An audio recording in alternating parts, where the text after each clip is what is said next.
We are live.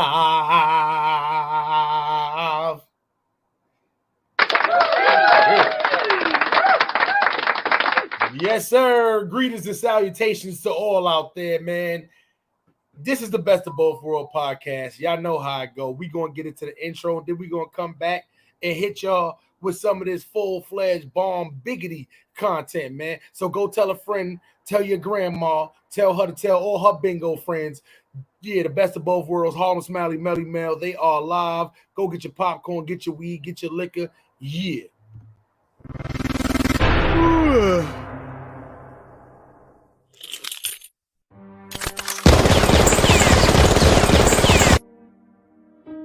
Now, be honest, when you first seen Lil Baby in there, did you have the bonnet on and you snatched it off just to get the No, I didn't. I had my regular hair. I had the, the Versace's on the face. Oh, so they thought you a good Walmart game, huh? I looked it real good. I looked it real good, but he was in the hood. So, yeah. Everybody was taking pictures, snapping.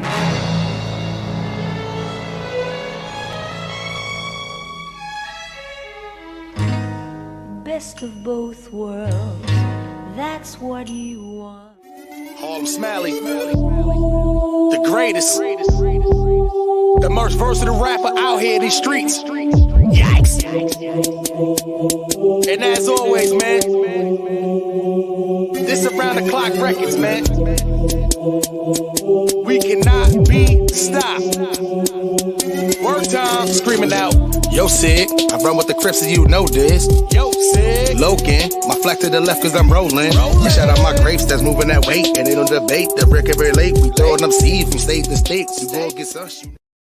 I'm gonna be on Dirt Mob all night.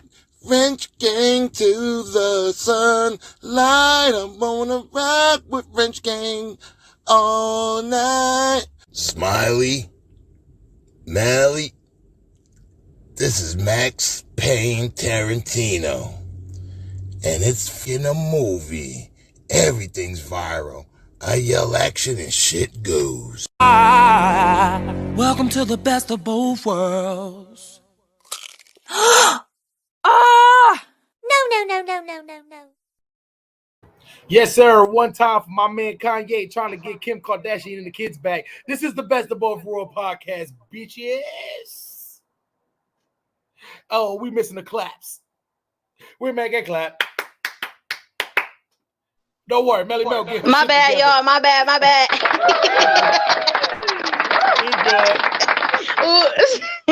You're good. Don't worry.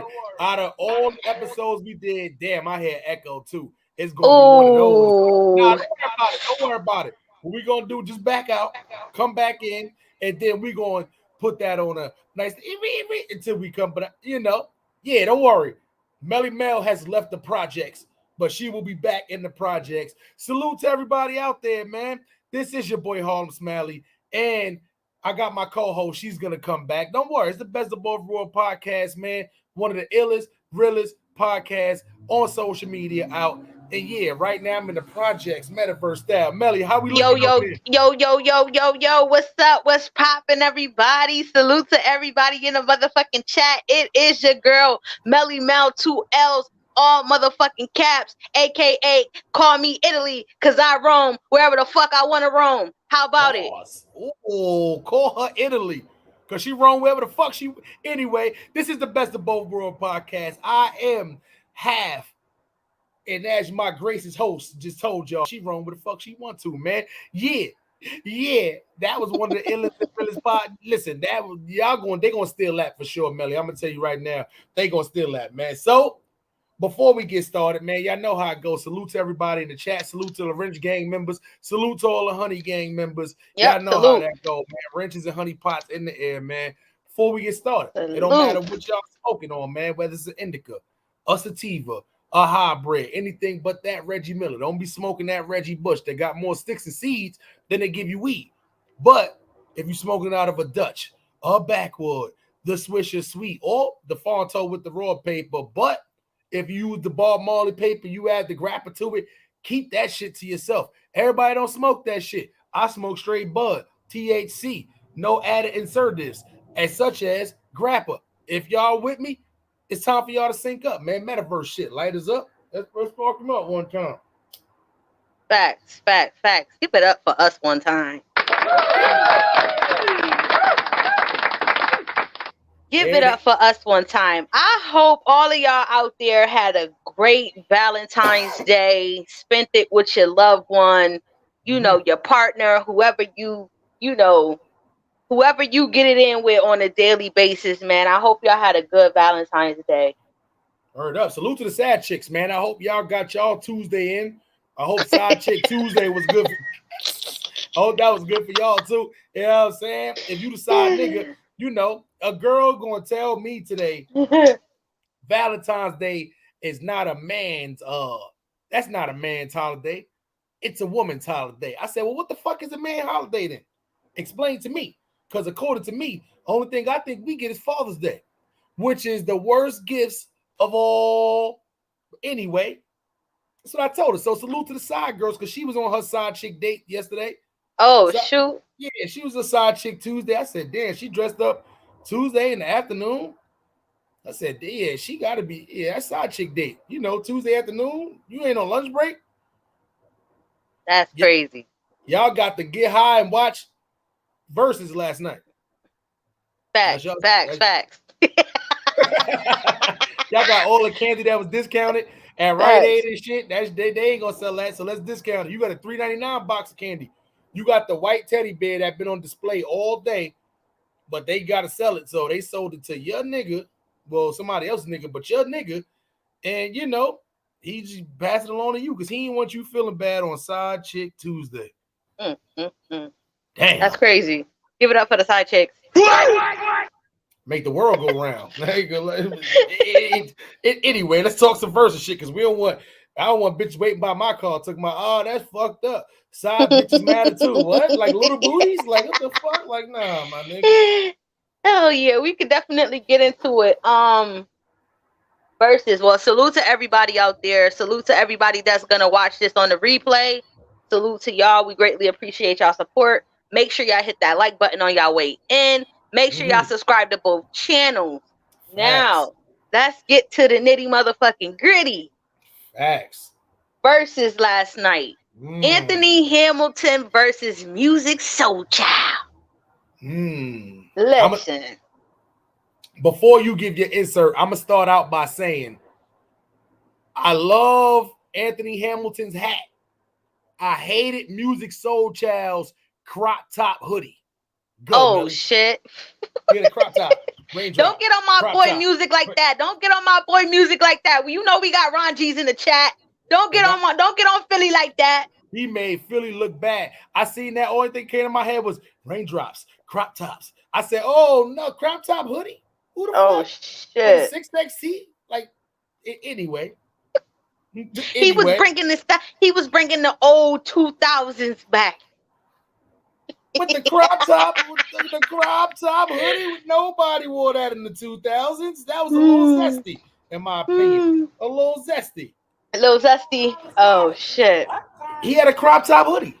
Okay, he had a crop top hoodie on and a fitted cap and some butters. What else? Yeah, some sneakers. All them. They were some butter Tims. All right, so we can definitely get on their attire because I mean, salute to Anthony Hamilton, but them leather, whatchamacallit was them leather yellow mustard doodoo green leather pants he had on. Wasn't a go. Anthony Hamilton? Yeah. That's why I stuck to the hat. Nigga, you could you could take the country out the nigga, but you can't take you could take the nigga out the country, but you can't take the country out the nigga. But either way, salute to both of them, man. It was something to watch. Is it weird? Do I think all grown men that wear leather pants is weird? Like if you wasn't wearing leather late 80s, early 90s, like Eddie Murphy around that era, you know, when he was making music, MC Hammer and all these niggas. If you a grown man still wearing leather, it's a little weird. I don't care how much money you got. I don't care how much money you got. You wearing leather pants. Pause. We all grown men. Balls sticking to the side of your pants. Like, nah, my nigga. Like, nobody wears leather pants. You cannot wear the proper underwear with leather pants. I used to be in a performing arts school, 8th grade, 6th to 8th grade. I know the struggles of wearing leather pants. This is why me as a grown man, no way. Anthony Hamilton, you my Negro. My Negro, I called you specifically. But them leather pants, that ain't it. Wasn't it? Wasn't it? But I mean, nonetheless, I still think that he gave a fucking stellar fucking performance, man. He did his thing. He did his thing. Oh shit, nigga said music is like my ex-wife, not too intelligent. Oh, I'm gonna leave that. What? Oh shit! How you start up like that? Ron G's, Lenny Kravitz does not get a pass for wearing leather pants neither. I'm gonna be honest. Like, nah, Lenny Kravitz, he was back from that era. He get a pass. Yeah, I was gonna say he get a pass because I think people overlook. I think women overlook the leather pants and just focused on the sexiness, and I think that's what it was. Yeah, females, they just want to see the balls, but you know now they don't look at the leather pants no more. That's weird. That's like old niggas now with the young. They looking for the sweatpants. Facts. Listen, young niggas, when your girl go out, she come back with the sweatpants. Tell her don't get mad when the other girls are admiring the sweatpants. You know what you brought them for. You met me with the sweatpants on. You know what I'm saying? They like the gray sweatpants. My girl don't even buy me gray sweatpants no more. Like, I gotta wear blacks. Anyway. Salute to the gray sweat. Y'all did lucky the single niggas get to wear gray sweatpants. I will own just like 19 pair of gray sweatpants if I was just single. Fuck it. Like, I ain't gonna lie. Girls are pulling their shorts all the way up to the coochies, right? Like, why the fuck I can't just rock gray sweatpants? So go to school. I'm going to work, to the gym, after parties, gray sweatpants all day. You know what I'm saying? Fuck it. I could dig it. I love me some gray sweatpants. So yeah, to all the fellas, keep wearing the gray sweatpants. Not leathers, motherfucker. Not leathers. Yeah.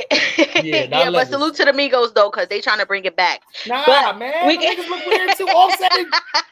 The fuck? They trying to bring it back. See, the one nigga who did the most jail time, he the one nigga that's not trying to wear leather pants like that. Like, Migos, stop wearing leather pants. That's not coming back. You niggas bikers? Y'all biker gang? Stop leather pants. They rock stars, man. They rock stars. Fuck that. We black. We can't be. I hate that stupid black. You black. You want to be a rock star? Like, no. What you want to do? Don't sleep. If you want to be a rock sleep. Star, you gotta sniff cocaine. You want to be black? Don't sleep. Cocaine? They probably do. I wouldn't put it past any of them. They on drugs heavy. I wouldn't put it past none of them. They on a Kurt Cobain, Jimi Hendrix swag, and I guess it works for them. I mean, hey. That's crazy. I don't give a fuck. Any nigga getting rich and you a black nigga, you doing cocaine, you a dummy. That is not our drug. That is not our. Listen, you want to be extravagant, you better go smoke crack. Cocaine is not go smoke crack. Fuck that. Go ruin your life. You want to do cocaine is not our drug. Go smoke crack. If y'all gonna go smoke crack, listen, make sure y'all go to the health department for them free crack pipes that Joe Biden is passing out right now. Make sure you get your shit. Clap it up for Joe for spending $30 million on crack pipes. Fact.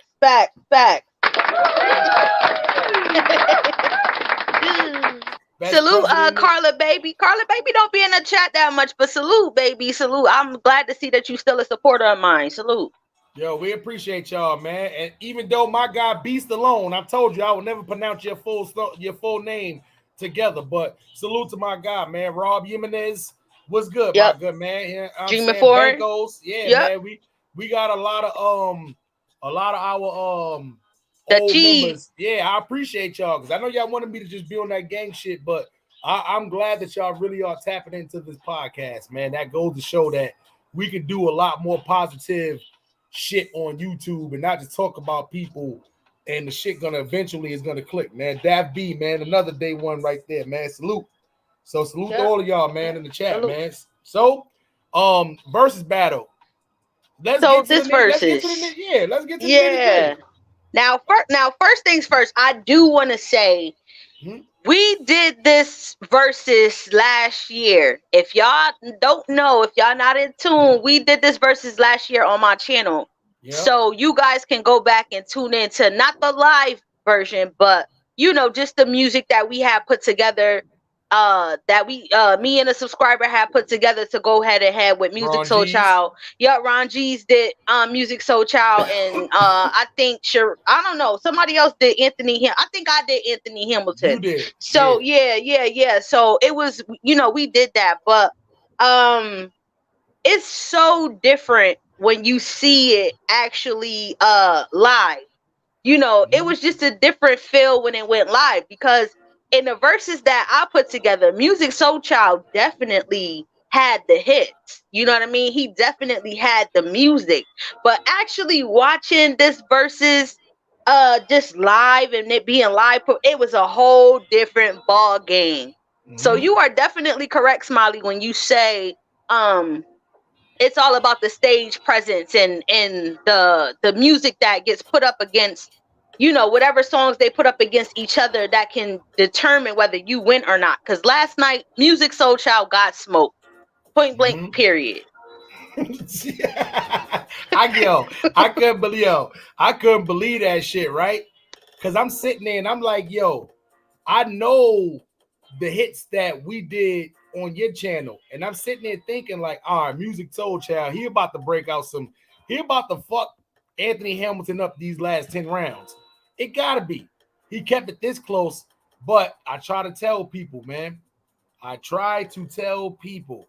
picking your list is very important in this verse battles. Not just going out there just playing, oh, I'm gonna make a list, these are my hits, I'm about to play these songs. Nah, sometimes, you know what Anthony Hamilton was doing a lot? Remember what Jack Thriller stupid ass kept saying, Anthony, come back to the stage. You know what he was doing? Him and Jermaine Dupri was back there talking game plan.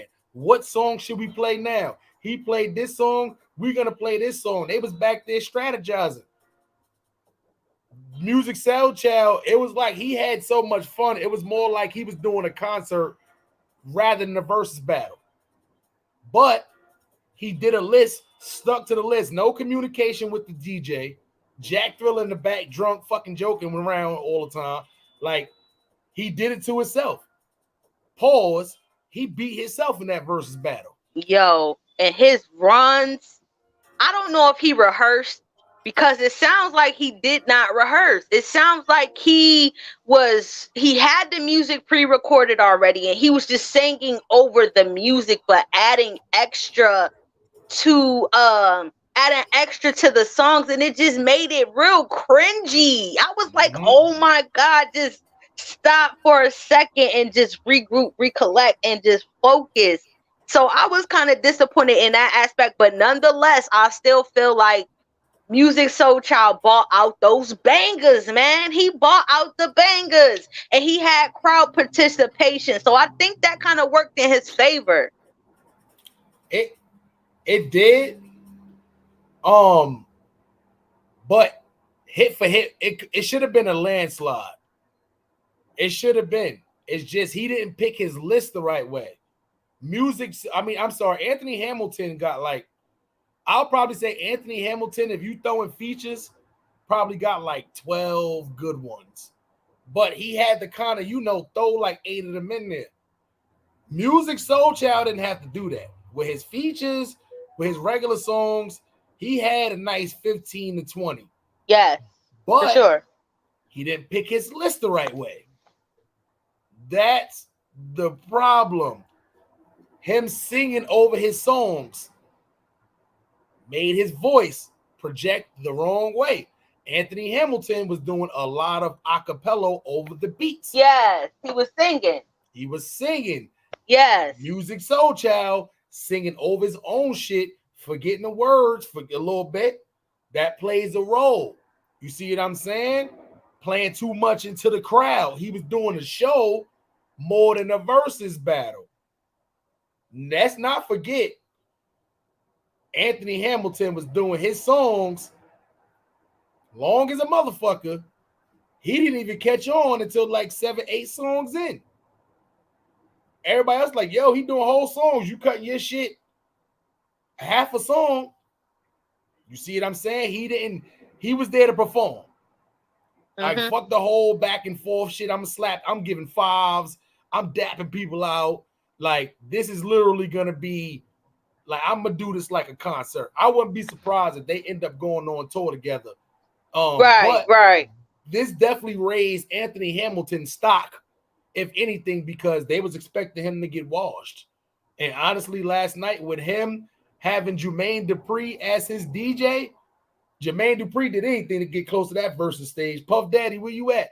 Anyway, with him having Jermaine Dupri as the DJ, they made it. It's funny reading. It's probably more people saying Anthony Hamilton won than Musiq Soulchild. And the crazy part, there was nobody before this saying Anthony Hamilton was gonna win. Right. But I'm gonna be honest. The way I had it 11-9. I had it 11-9 last night. And I had a Musiq Soulchild 11, Anthony Hamilton 9. But it wasn't even supposed to be 11-9 in my opinion. And somebody could have had an 11-9 going the other way. I wouldn't be mad at them. It was just some Anthony Hamilton songs I didn't know. But the crowd, the people in the chat, they knew the shit. But I just felt like, he was just outperforming. He had more features. He had better features. I mean, Musiq Soulchild had Jack Thriller. Jack Thriller, come up there. Y'all remember me for a while now? Yeah. Anthony Hamilton, he came out with that collard greens, cornbread, candy yams, mac and cheese. He came out with that. Musiq Soulchild came out with fucking hot dogs. I was highly upset. I was highly upset because I was like, damn, you really you one of those people when it comes to R&B, love ballads, different things like that. You are somebody that it's like a go-to. It's a go-to. But Anthony Hamilton definitely did his thing last night. I was surprised because I was like, well, damn. How many features is he gonna bring? How many different people is he gonna bring out? Even down to his features, it was still dope, and I appreciated it. That's a fact. He had some throwback Washington D.C. features. Fucking Jack Thriller, stupid ass done fucking. He's an idiot. I hope they never book him for no kind of shit like that again. Like the features is a surprise. They're not mentioned. We don't know these people is coming. But he come up there tomorrow. Yeah, he got Jada kissing all kind of people in the back. Like what? Like we need to know. I forgot all about that him and Jada kiss song. I forgot all about that shit. Dumbass nigga ruined the surprise. As soon as he said that, I said, "Oh shit!" As long as I've been living. Yeah, and Jada didn't even come out, so it was just kind of messed up. There. Right?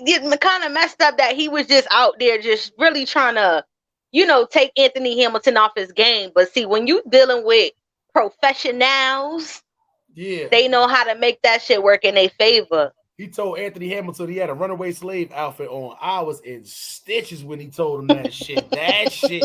Yo, don't get it twisted. Jack Thriller is funny as a motherfucker. He know how to roast, but it was just distracting. And Anthony Hamilton, you could tell he not a roaster because he just kept calling him what he kept calling him, Lady in the Red, or he kept calling him some shit in the red. But Jack Thriller, it was very the intro, okay, cool. But the whole roasted him in between every songs, he called the nigga Rosa Parks. Like I was dying. So it was funny, but it was very distracted. Very distracted. I hope they don't never book you again for that. Yeah, and a lot of people got offended by those jokes because I was actually reading the comments, and a lot of people was like, okay, we don't appreciate the slave comments that you putting out and different things like that. So yeah, but Carla, yes, you did miss it. Salute to I Smoke Hip Hop. He does these verses. So salute to I Smoke. He had about 95 to 100K people in that chat last night. It was so fucking lit. So salute to Bless One, I Smoke Hip Hop. If y'all have not had a chance to watch it, go to his page. He has it up for the replay. So y'all go watch that if y'all missed it to catch the replay. That's a fact. That's why y'all always be asking me and MELLY to do this shit. We be like, nah, like I ain't even gonna lie. Like I feel like that's That's his lane. You Right. see what I'm saying? Like, that's something that I couldn't start doing, not off the fact that we couldn't do it, but off the fact that that's his lane. And we have so much fun watching it inside of his chat. Yeah, in his chat, Yeah, right. I ain't gonna lie, son. It's like almost like, what the for what? Like, I have mad fun watching this shit. I watch it in his chat, not even on Instagram sometimes. Right, on YouTube. Lie. Facts. Yeah, facts. I watch the shit on his shit. The shit be just be, the chat be better. You know what I'm saying? Like, you can interact with niggas in the chat. They ain't like it's only seeing the celebrity shit in the Instagram chat. So at the end of the day, you know, I mean, it's once again, that's his lane. And he got a lot of people that watches that, and they actually look forward to going on his channel. You know, for us, we would have to build to that. He's been doing that from the beginning. So yeah, that's why I try to tell people, it's not up to us to jump into every lane. Like, you know, we don't expect niggas to jump in to our lane. You know, this podcasting thing is not for everybody. It's just me and Melly, we got a knack at the shit. You know what I'm saying? Like, we like to talk. We good at talking. We can keep conversations. We both smart as a motherfucker. And hey, let's be for real. It's a lot of shitty content on YouTube, and we here to change that game a little bit, change the narrative on that a little bit, man. I ain't gonna lie, the best of both worlds, man. You go back to both of these channels, go to the old content, and then make your way all the way up. You want to binge watch some shit? Binge watch these channels. I ain't too many YouTube channels I'll tell you to go binge watch. DJ Ghost, go binge watch that channel. I Smoke Hip Hop, go binge watch that channel. Melly Mel, 2 L's, all caps, all facts. Go binge watch that channel. DIRTGANG TV, binge watch that channel. It's a couple of channels out here that's binge watch worthy. I'm telling you, go back. You're gonna be fucking all them hours on Netflix. Go binge watch some of this YouTube content, from roasting niggas to gang shit, if that's what you like, stories, music reviews. You can see all the shit we try. You can see all the progression. I like watching YouTubers who I get to discover their channel, and then down the line, I go back and watch their old content and see where they was at and where they at now. And it'd be amazing. You'd be like, damn, son, the progression is real. The progression is serious, man. Word up. But Melly, let me ask you something. How did you feel like that versus battle went last night overall? Like, would you put it as one of the best versus battles or one of the worst, all right in the middle? Like, what would you rate that one? I would have to rate that, and when it comes to R&B, I wouldn't say the worst, but it's probably like in my, like, the ones that I did not like too much, probably like it's with that, because I just feel like it could have been better. It could have been a better production. It could have been a better show put on, being that it was mostly for the ladies. You know what I mean? It was Valentine's Day, you know, or after Valentine's Day, everybody probably still coming down off their high from Valentine's Day. So I think that if with a little bit more work, it would have came out fucking fantastic, and it just would have been a celebration of love more than it was a versus battle. You get what I'm saying? Yeah. So that's just my take on it. I put that shit, like, I ain't gonna lie. I think the Brandy one was better than that one. I think the Ashanti one was better than that one. I ain't even gonna lie. It's not too many SWV and Escape. Yeah. The only one I did, I'm gonna be honest, it's only one versus battle, and it maybe it's because of my era. Like, I didn't like the old shit they did with like the Isley Brothers and all that. I ain't like that one. Like, that shit, to me, I turned that shit off. I said, nah, I can't do. I watch every other versus battle from beginning to end. I'm talking about even when they was doing the older shit, when niggas was in their houses and shit. French Montana battling niggas when he outside by the pool and shit. Like, no production. I watch all of those versus battles. And some of those, they need to bring some of those people back. You know what I'm saying? But other than that, though, I put it down there with that one. Like, I got the Isley Brothers and them niggas, and then I got this and whoever did that one by themselves. Somebody did one by themselves. That don't count. That's probably like the worst of the worst. It was who the fuck was it? It was D'Angelo. Yeah.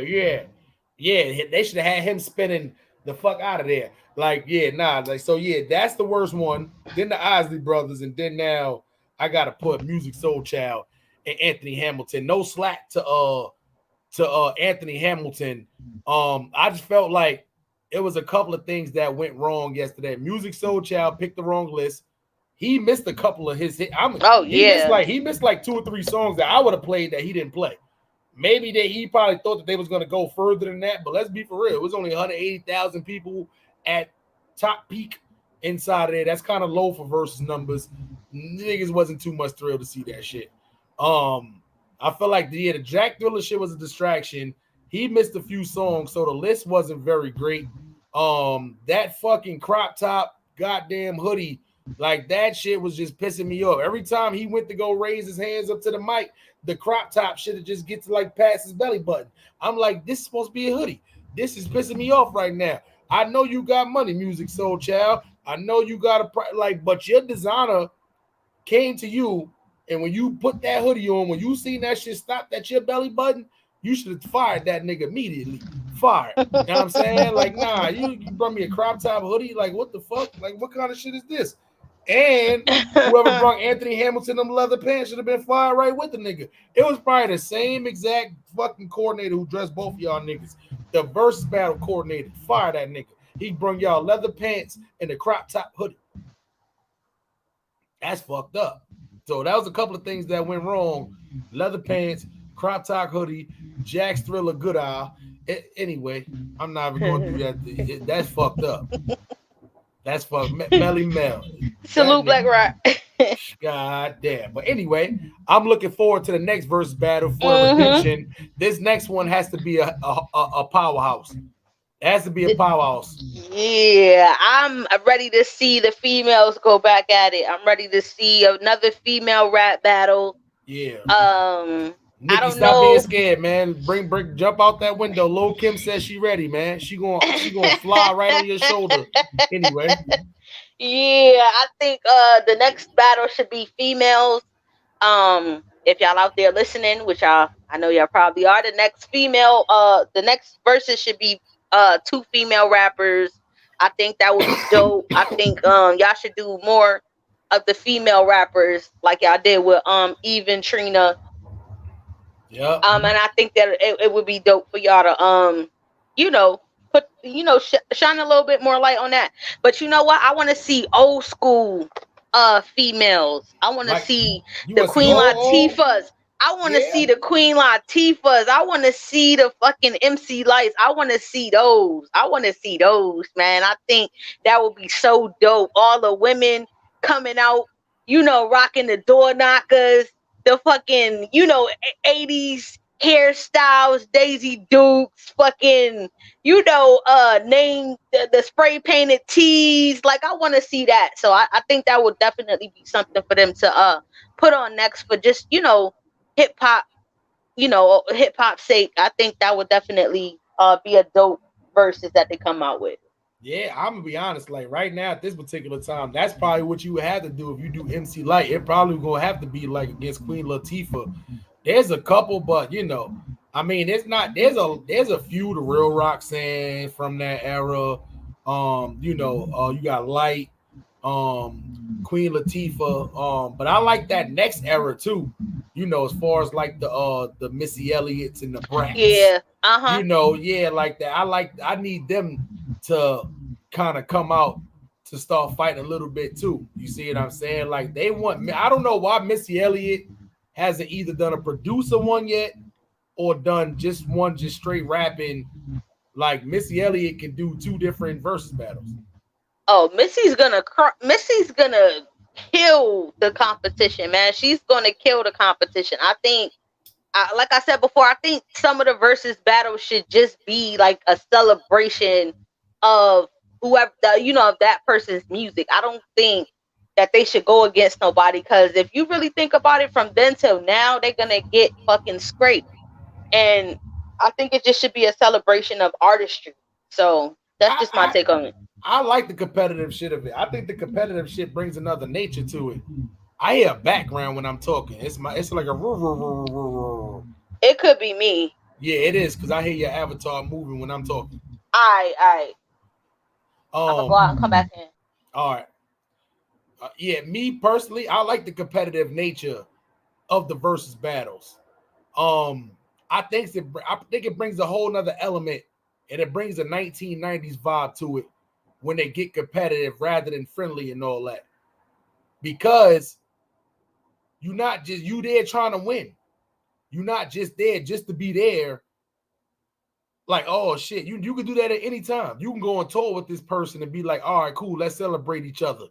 Let's rock with each other music. In that ring, on that stage, I feel like it's very important to make it competitive because you're trying to break out your all. You picking the right songs.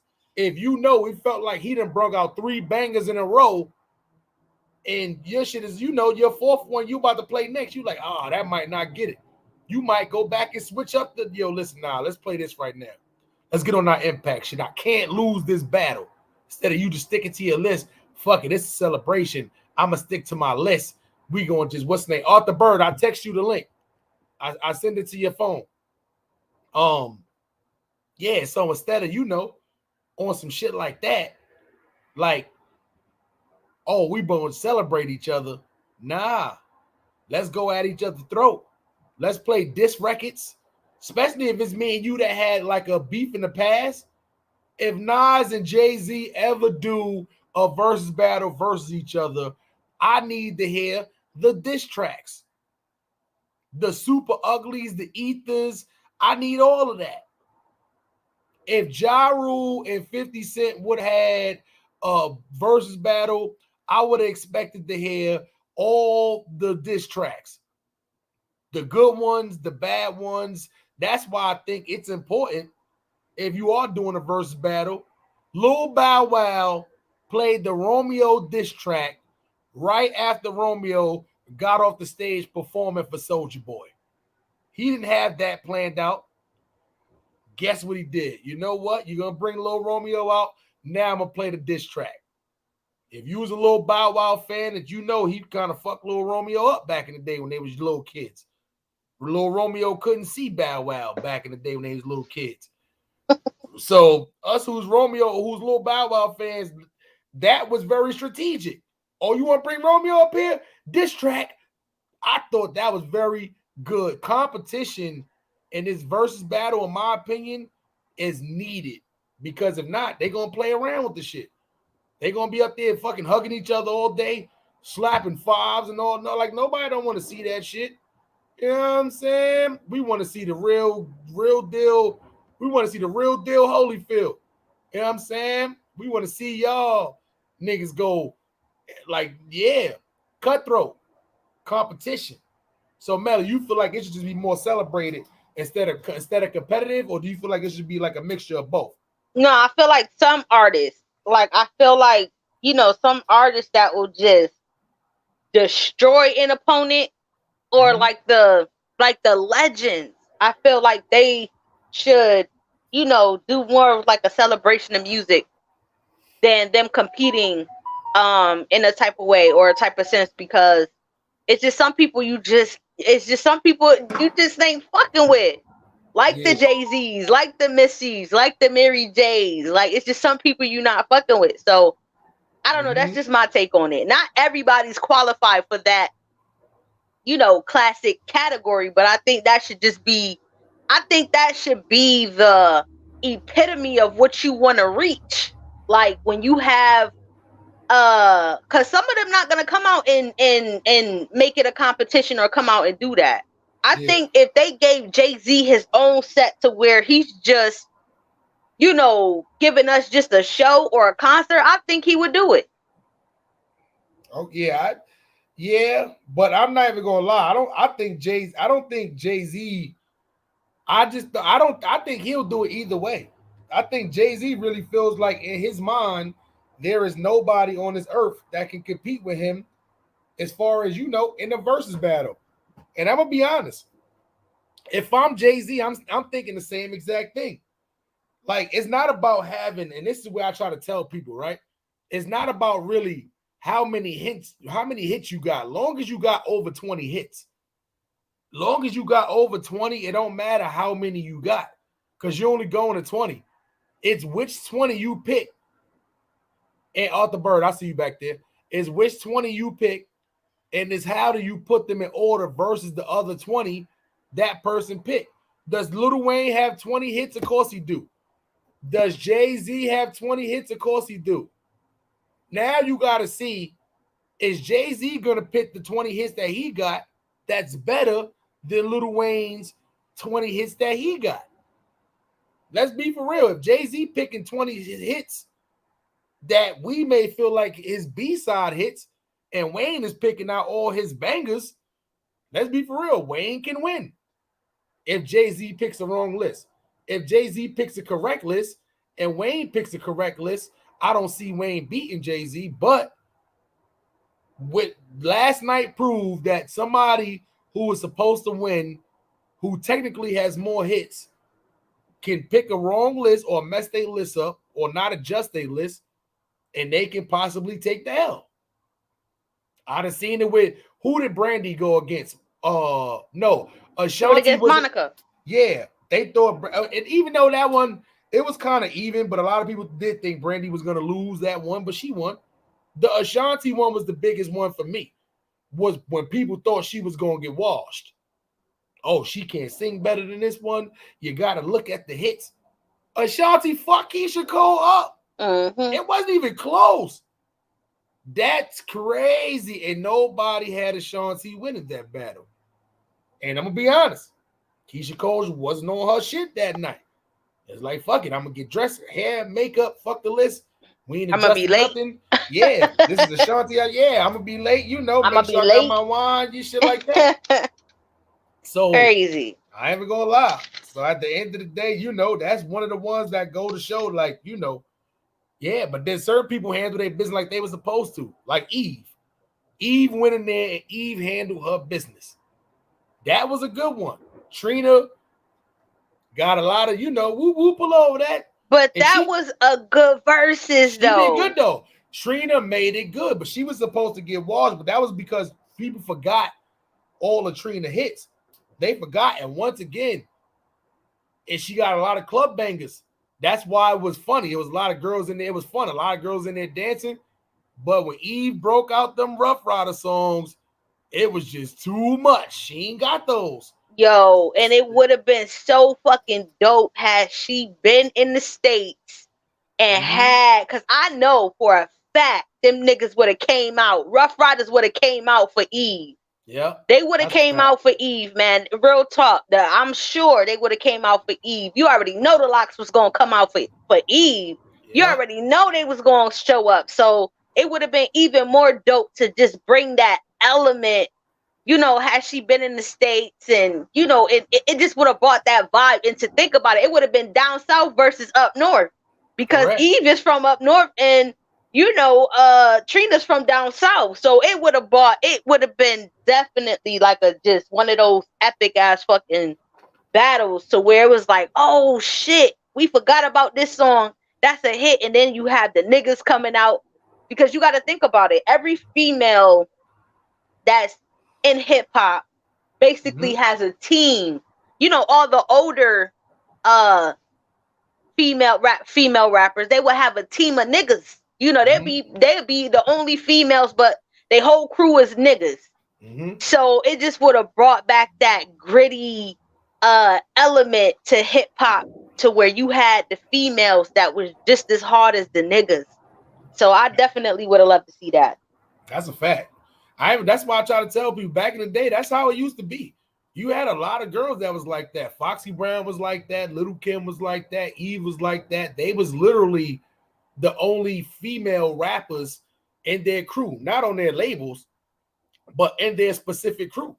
You see what I'm saying? Like, they had, you know, the Faith Evans was around, and then you had like maybe like the, you know, the Charlie Baltimore's at one time was around. Like, they may have had females around, but as far as in the crew, like, that shit worked. Like, I ain't even gonna lie, because when you got the female rapper that raps and she's kind of gritty like the niggas, but bring the female aspect to it, of course the shit is gonna work. Oh yeah, you see what gonna I'm saying? Take off. The shit is definitely gonna take off, and that's what they missing. I feel like the gritty female rapper, I feel like there's not too many.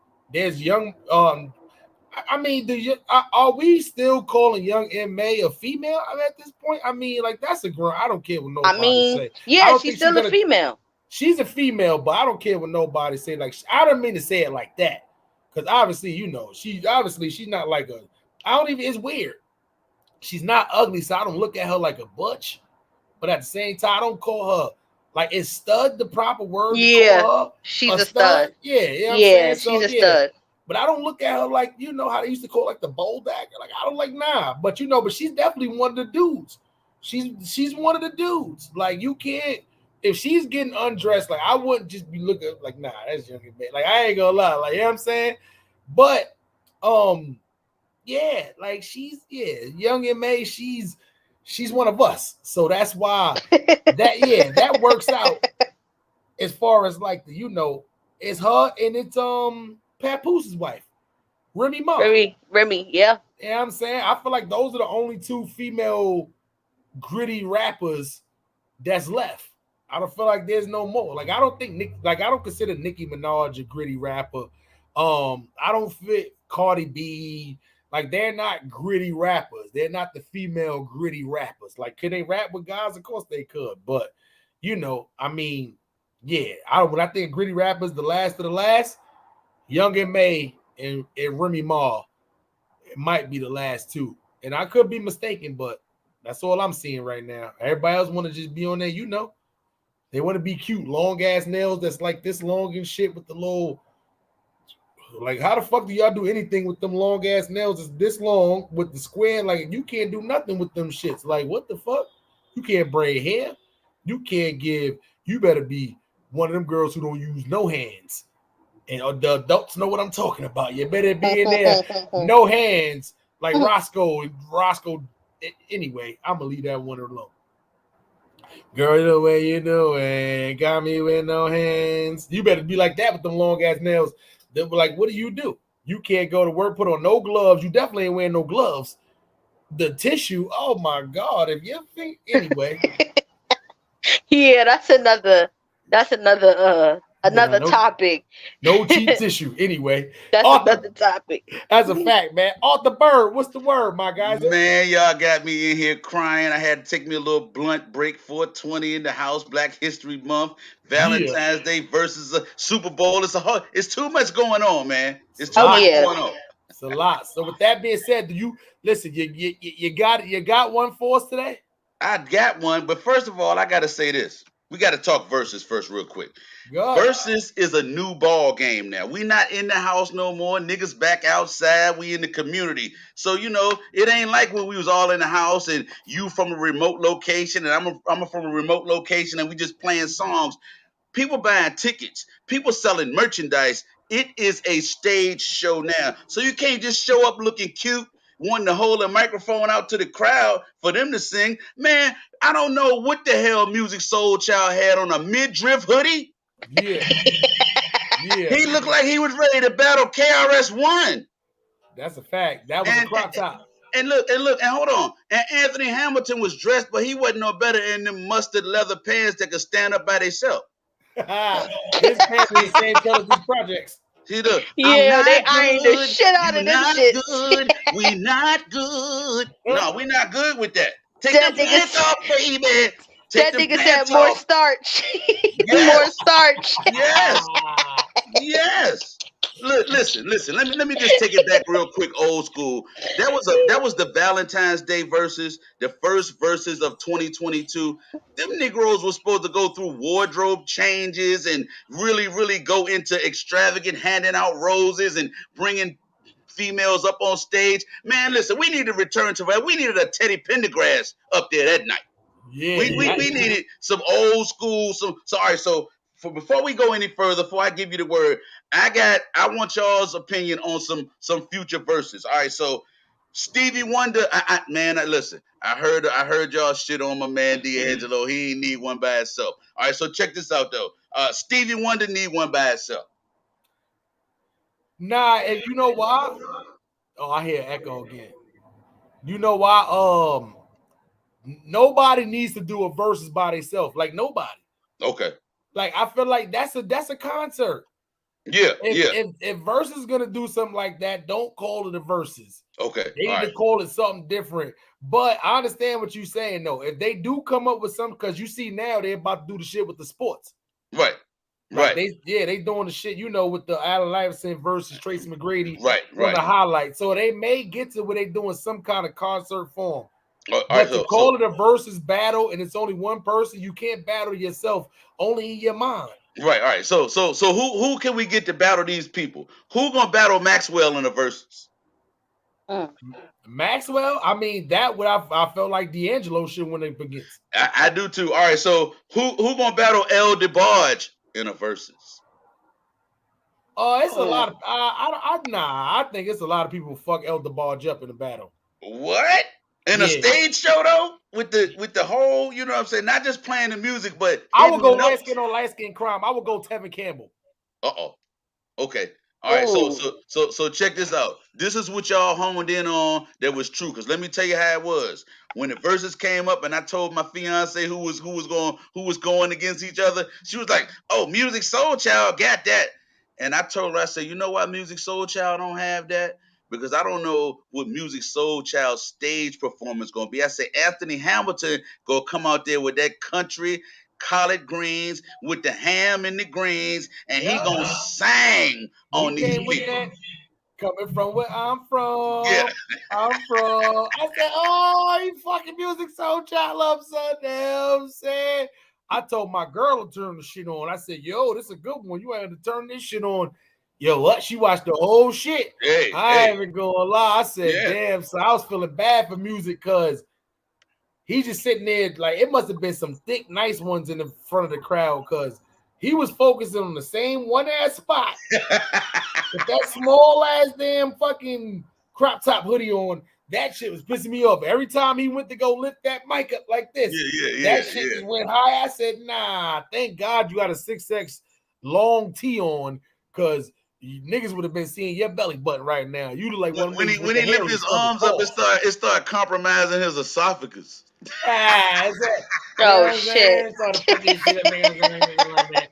That shit is crazy, man. So off the bird, man. So one more. Good. Let's go. Fantasia, Jennifer Hudson. Who should battle each one of them, or should they battle each other? Should they battle each other? I wouldn't do that to Jennifer Hudson. I don't think so. Yeah, nah, I don't think. Yeah, not to sleep on Jennifer Hudson, but I think there are so many other more like other people who sitting up at the table with Fantasia. They might not have a lot of hits, so I'm just saying. But Kiki Wyatt is one. Oh yeah, okay, yeah, I'm with you. That's the only. See, you know what it is. It has to be. This is why I think about they need to start doing like, and fuck the DJ battles. They need to start doing like pre-versus battles before the regular versus battles for people who got 5 to 10 hits. They may not have the 20, but they got 5 to 10. We talking about the impact shit. Right. People like the Kiki Wyatts. It's a lot of people out there who got impact songs, 5 to 10 hits, just don't have enough to do a versus battle. They're not one-hit wonders, but they may got like 4 or 5 of them things you may know about. Right. They just, you be like, nah, they got some hits, but we know this one, but they don't got enough to do a versus battle. That's why I feel like if they find people that only got like 10, 11, 12, they got to get like 8 songs to fill in and all that. I'd be like, nah, like that shit right there. Because then it's a bunch of songs we don't know. Right. You see what I'm saying? Exactly, so, you know, yeah. unless you a specific fan of that person. You would have to be a fan because I know Avant got some shit, man. He got some shit. And I think he would be good. I think Joe would be good when it comes to R&B. When it comes to R&B versus, I think there is just so many people that they can put up there with that R&B, but a lot of them don't have 20. The 20 hits, right? So it's kind of difficult. Ones. Yeah, so it's definitely kind of difficult when you speak on those type of people, but you also have groups like Boyz II Men. We have yet to see a Boyz II Men, and they was like running the R&B when it comes to groups. Who would you put up against a healthy Jodeci? A healthy Jodeci ready to sing. Boyz II Men. That's who I said, Boyz II Men. You would have to do that like Jodeci, Boyz II Men. Um, it's certain. It's the groups you can get into the groups. I'm not even gonna lie. Not immature. Am I thinking about immature? Nah, not Mm-mm. immature. Nah, not immature. Who the fuck is who's the older niggas? I keep getting them niggas in the young niggas, the B2K niggas. You're right. Them Right. niggas, Pretty Ricky, like Right. fucking Right. Right. Right. who's the older niggas that's older than B2K? Who's those Yeah, that's That's IMX. that's That's them immature. niggas? immature. Yeah, Yeah, that's immature. yeah. If you combine them and all that too, like it's a bunch of the Drew Hills, Right. the Right. Right. Yes, Right. you would Drew have to Hill. go you have to go Chris Brown era, him, Trey Songz, Dream, T Right. Pain. You have to go that era and back. Yeah. Like I agree. none of these niggas now. You have to go that era. That wasn't like I want to see the Dream do a versus battle. Radio killer. You know what I'm saying? Yo, He gonna fuck somebody up. He for got real, 20. he would. That beat. I think you onto something with the Drew Hill versus Jodeci. I think I would like Yeah. that Yeah. better Yeah. than That, that Boys to that'll be Correct. Men. that'll be They hard. begging for That'll that be one in the hard. streets. Yeah, I think Drew I would Hill. like that. Yeah, I think I would like that better than the Boys to Men for Here's the only sure. problem though. Jodeci is Drew Hill is the next era up. Jodeci is more of Boys to Men era. Drew Hill is more of that's more of the 112, like getting into the 112 era. Mm. Like you Jagged got those Edge. Jagged Edge is right after that. After like Jagged Edge is like 112 and then a little bit further. No, But I they ain't even gonna did. lie. But they did Jagged Edge in 112. Yeah, but Jagged Edge fuck 112 up. I knew that was gonna happen. Jagged Edge is gonna be like the Migos. He's not gonna find nobody that's gonna beat It Jagged was Edge. close. Like, It was close to me. It was close. It was yeah, close for I me. fuck with 112, but I knew 112. Like, nah, I knew Jagged Edge. Nah, it's like the Migos. That was like the Migos of that time, R&B style. No, you know how much shit Jagged Edge. Hey, with a party at 112 is like, you Hey, crazy? where the Bacardi at? You Hold on, crazy? hold on, hold on, hold on. I gotta ask you this, Smiley. I got to do this because of the Super Bowl. All right, so they did a whole lot of daggone stepping out there at the Super Bowl. Oh, they was sea walking in Inglewood like a We motherfucker. ooh, Was it that's anything like it was supposed to be, or it was that that little Bow Wow style? Nah, ooh they that mixed it in. They mixed it in both. They had to ooh do the commercial sea walk, but they mixed it in with the real sea walk. Okay, But that's our next. Listen, before you go any deeper into that Arthur Bird, that's our okay. next topic. All So right, I'm let's sorry. get into your spoken All word right, for the night.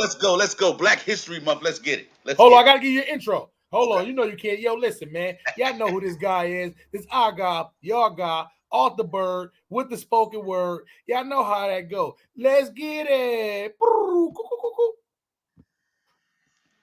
When you hear the sound, you know what's going down. Here we go. Once again in the building. Happy daggone after Valentine's Day, post Valentine's Day versus Super Bowl, all that good stuff. But we still in Black History Month. And so we're gonna do a blend tonight, a blend. It's a blend. It's called Black History and Keeping It Real all at the same time. And you can tell me how you feel. See, here we go. The mystery, Black history, celebrated once a year. Can't give us too much credit. A black planet is what they fear. We not on top, but we clearly on the rise. Justice for black people is a concept despised.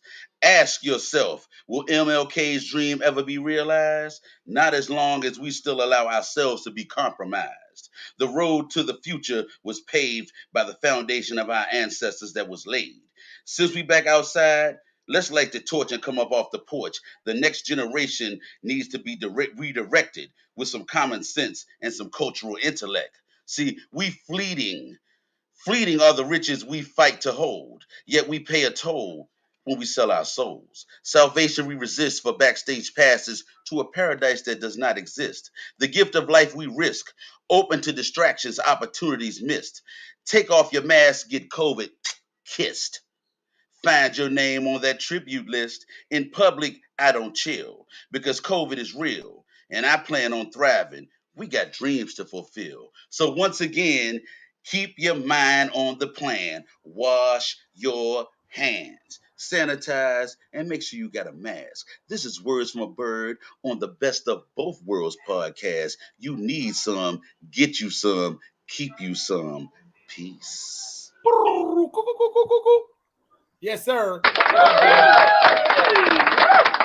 Y'all got that was Arthur Bird, man, with the spoken word, man. Yo, Arthur Bird, we appreciate you, man. Did you get it to your Facebook Messenger? No, I didn't. No, I didn't get into it. I looked, but I didn't see nothing. You looked at your messenger, like your Facebook Messenger? Yeah. Oh, no, go back in there again because it's your picture. It says Arthur Bird. I sent you this right here. Spitting like me. Hold on. Ain't nobody spitting like me. Check 1, 2, coming from the top.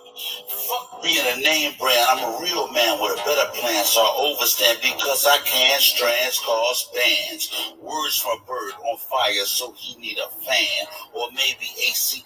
Ain't nobody spitting like me. It's gonna be my part coming in here.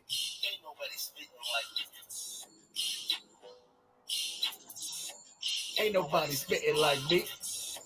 Yo, chill. I ain't giving y'all the whole thing. Y'all gotta wait to see it. Y'all gotta wait to see it. Y'all gotta wait to hear it. You know what I'm saying? All right. Okay. Yeah, I got to go back and look. Oh yeah.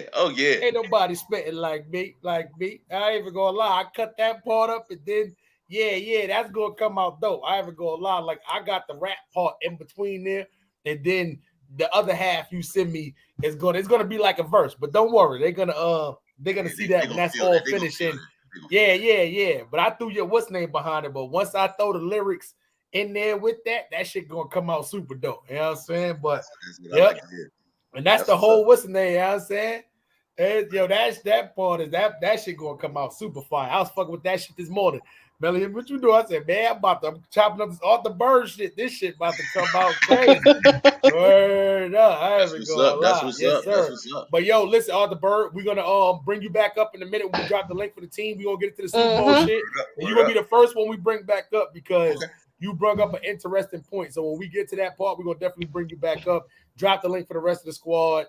And listen, if you got a second clip, get it ready because you know. But if not, don't worry. We got some 21 questions for you tonight. You know what I'm saying? I need the questions, and I'm coming through the door with much more. So be ready. Put me in the back so I can react. Yeah. Don't let that fly over y'all head, man. My guy Arthur Bird always on deck. All right. Yes, sir. Y'all give it up for Arthur Bird. Yes, sir. So Melly, what else we got for the people? Super Bowl weekend. Super Bowl weekend, man. Yep. Only one person got shot. Yo, Super Bowl weekend. Who else got shot? It was 4, but it was only one shooting, which is I ain't even gonna lie. Like nobody died. Clap it up for nobody dying. Super Bowl Sunday.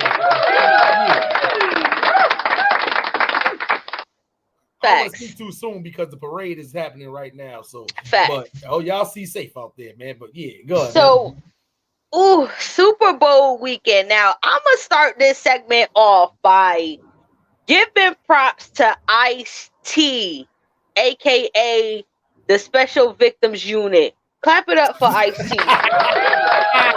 Yo, hold up. Yo, everybody in America is fucking acknowledging Ice-T as the Special Victims Unit. Unit detective. Facts. My son is a gangster. My son is a pimp. My son is a rapper. Facts. Like, not the Special Victims Units, nigga. Yo, what? Facts. That's what they call it, nigga. I would be tight. Everybody walking up doing that stupid shit. You get the fuck out of here.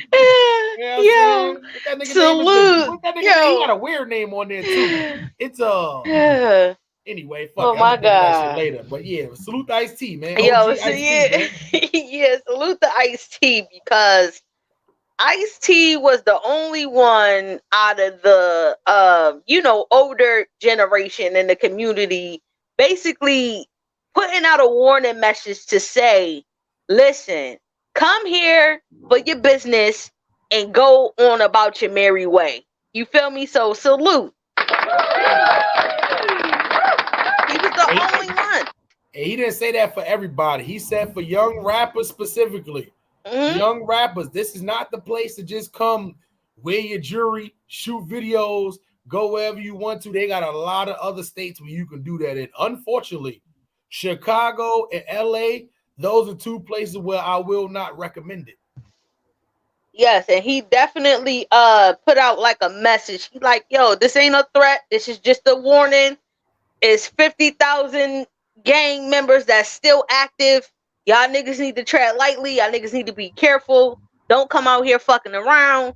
And that's just my message to the young niggas. So salute to Ice-T for definitely putting that message on display, because I feel like somebody needed to say that shit. That's a fact, man. And listen, let's be for real. Let's call a spade a spade. He was talking. Listen, when Kodak Black got shot, the only thing that popped up in my head was the J. Cole line where he said, "I just met up with my young nigga Kodak," and talking about when he wish he had more guidance. Mm-hmm. That's the first thing that popped up in my head, because J. Cole must have seen that he's a smart guy. For him to get that, but it's just like, you can be smart and just have no guidance and just still continue to do dumb shit. Because from that video of Kodak Black getting shot, he was leaving Justin Bieber's party. Super Bowl party with Gunna, with the rapper Gunna. Young nigga, you know Gunna always got a little controversy surrounded by him. Y'all in LA, Super Bowl weekend, and you leaving a Justin Bieber after party with another rapper Gunna. From what I'm hearing, Kodak Black had nothing to do with the situation, but dudes is out there trolling Gunna. Gunna started throwing blows. Kodak Black, being who he is, started throwing blows, and you can clearly tell by the video. If it wasn't for the black nigga that had the pink sweatsuit on that came in there and tried to Rambo knee kick one of the niggas, Kodak Black might have would have not got hit in his leg. Because they got the video out there. The dude had the gun pointed at Kodak, and then you see the nigga coming in with the flying knee. Anytime you see a black nigga coming in with a flying knee, you definitely better point the gun at him, because he might know jujitsu. A black nigga that knows jujitsu is a very dangerous man.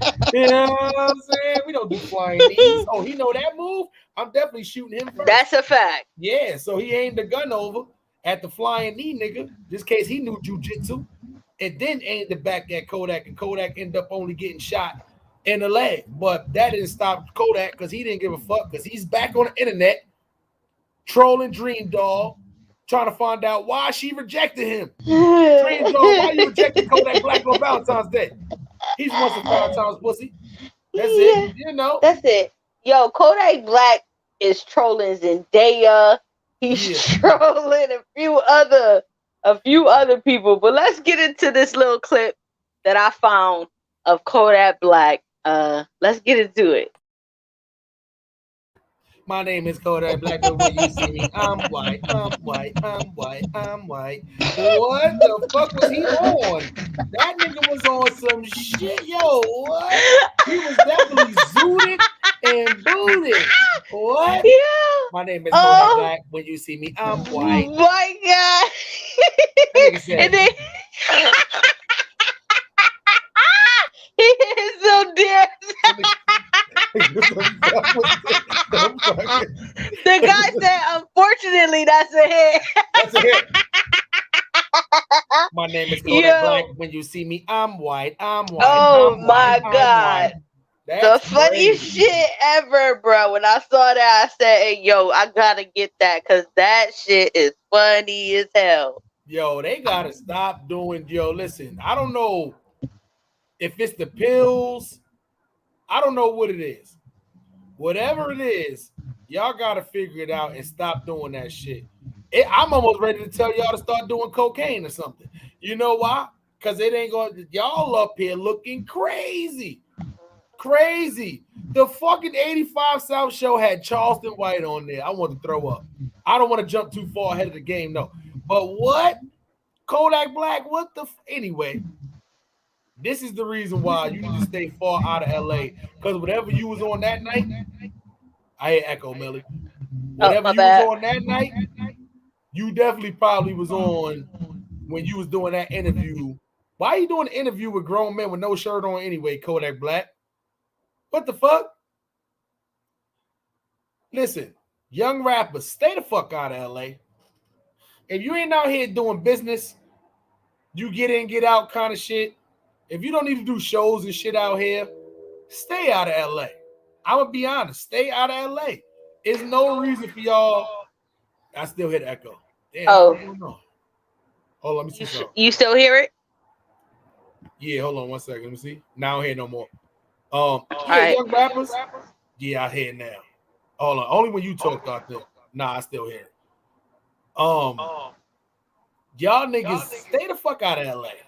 If you don't have no business out here, stay the fuck out of LA. It's simple. Shit hot out here right now. There's no reason for y'all to be out here. That's a fact. Y'all out here, y'all naked gun 33 and a half.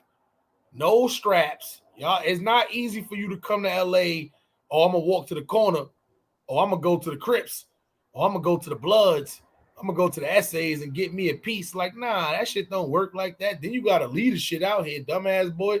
Like, what? Y'all niggas sound stupid. It's not the game out here. If you don't need to come to LA, don't come to LA. Because y'all rappers looking like plates for these broke niggas, especially holiday time. Y'all niggas looking like a plate of food to these niggas, and they hungry. They hungry. I ain't even gonna lie. But Nelly, there was a lot of sea walking going on in Inglewood. That might have been the most walking in Inglewood ever in history. Super Bowl Sunday. What do you think about the halftime performance? Honestly, I was super excited about halftime. It made me so, like, I'm gonna say proud just to see just all of that culture on one stage, and just coming from an era of where, you know, that was just so highly frowned upon. It was so highly, like, you know, looked at as, and it still is to some people, but it's more accepted now. It just made me so proud, especially in Black History Month right now. It just made me so proud to just feel so proud just to be a part of, you know, a culture so rich and so, you know, just soulful and just so fulfilling. I even got choked up for a minute just watching all of them and watching all of that go on, and just to be a part of it. And, you know, just for my kids to be a part of it. My daughter was looking at me like I was crazy. When 50 Cent came out, I got fucking amped as fuck. When they started playing California Love, yo, it was over for me at that point. I was there. You couldn't tell me I wasn't at the motherfucking Sophie Stadium. You couldn't tell me no different. Real talk. Sophie, wifey, Wi-Fi. Listen, I was amped. Yeah, I was amped, man. You couldn't tell me no different. I got so choked up because I was like, yo, see, this is the type of shit that I love to see. And, you know, I feel bad for, you know, our ancestors. I wouldn't say feel bad, but being that they couldn't be here to witness it, you know what I mean? I just know they proud, you know what I mean? And it was just one of those shows where it was like, damn, even though they did have Eminem up there, he's still, listen, we gonna definitely get into that. I'm even gonna lie, like, throughout all the performances, I was most worried about Mary J. Blige, because I know her voice, it was never crazy. Like, she had like a super strong singing voice, but I know over the years live, and I'm like, damn, son, because I know Mary doing so good on Power right now. Like, she's just dropped the album. All I'm thinking is, like, Mary, please, you the only one that can't afford to perform right now. And be honest, but I'm gonna tell you, she had the best set. I'm gonna tell you though, that's pre-recorded for the singers. It's pre-recorded for the singers, so she's lip syncing. She's not actually singing. But she had to sing it. She had to sing it. Right. She had to record it and pre-record it so she can do the set. But let's talk about how Miss motherfucking Mary J. Blige always comes out fucking killing it with the fucking outfits, man. I'm starting to think Miss Mary invented motherfucking boots. Did you see the thighs on Miss Mary? Oh my God. I ain't even gonna lie. I told people, I said, yo, I ain't even gonna lie. I think Mary looked better now than when she was younger. I'm talking about overall, from the way she aged, face wise to the body. I like Mary body now than when it was when she was younger. Yo, Mary is so fucking dope with the fashion, bruh. Salute to my Capricorn motherfucking sister, auntie, whatever, man. Salute. See, them goats know how to do it, man. Salute to Auntie Mary, man. Salute to my Capricorn sister for real. Because Mary always looks fucking stunning, man. She always looks stunning. And that night just showed me like why she is such a legend. It just reminded me why she's such a legend, because she could have came out there and gave a piss poor performance. I think the song selection was a little, off with the no more drama versus the, I think they did it like the that on hateration, purpose, holleration. Because she had to sing it live at one point. So it's almost like, what's the songs that she feel more comfortable with that don't got a whole lot of high notes? That's why I feel like that's the only reason why they choose those songs. The other Mary J. Blige songs, like, she would have had to get very high vocally, and I don't think she was able to get there. Like the No More Pain, that was something that went good because they played the end part of it where she was all hyped. She was able to fall out and end it. That's why that song made sense, because of the part that they put in, the ending part. Like, but if Mary do a versus battle with 20 songs, I wouldn't use that if I'm her. I would because that's one of the songs she does, but I feel like No More Drama, everybody can relate to the No More Drama song. You feel me? So I think she could definitely, I think she would have to use that in the verses. Though that's one of her more solidified songs. The people who's going through, because you got to think about it. When she wrote the song, people going through drug addictions, people going through suicide, people. So I think that she would have to use that song, but I wouldn't have selected that song for a Super Bowl performance. Nah. I would have selected maybe Just Fine or something a little bit more up tempo to get the crowd and a little bit more dancing and hitting her famous dance, like, but nonetheless, her performance was still fucking dope. And I have really nothing negative to say about her performance, man. Her outfit was on fucking point. The thigh high boots, man. Just the, her taking off her hat. Your wig was on point. Your makeup was on point. Listen, everything was on point. On fucking point, man. On point. Yeah. And listen, man. Dear self, salute, man. 803. Dear self, what's up, babe?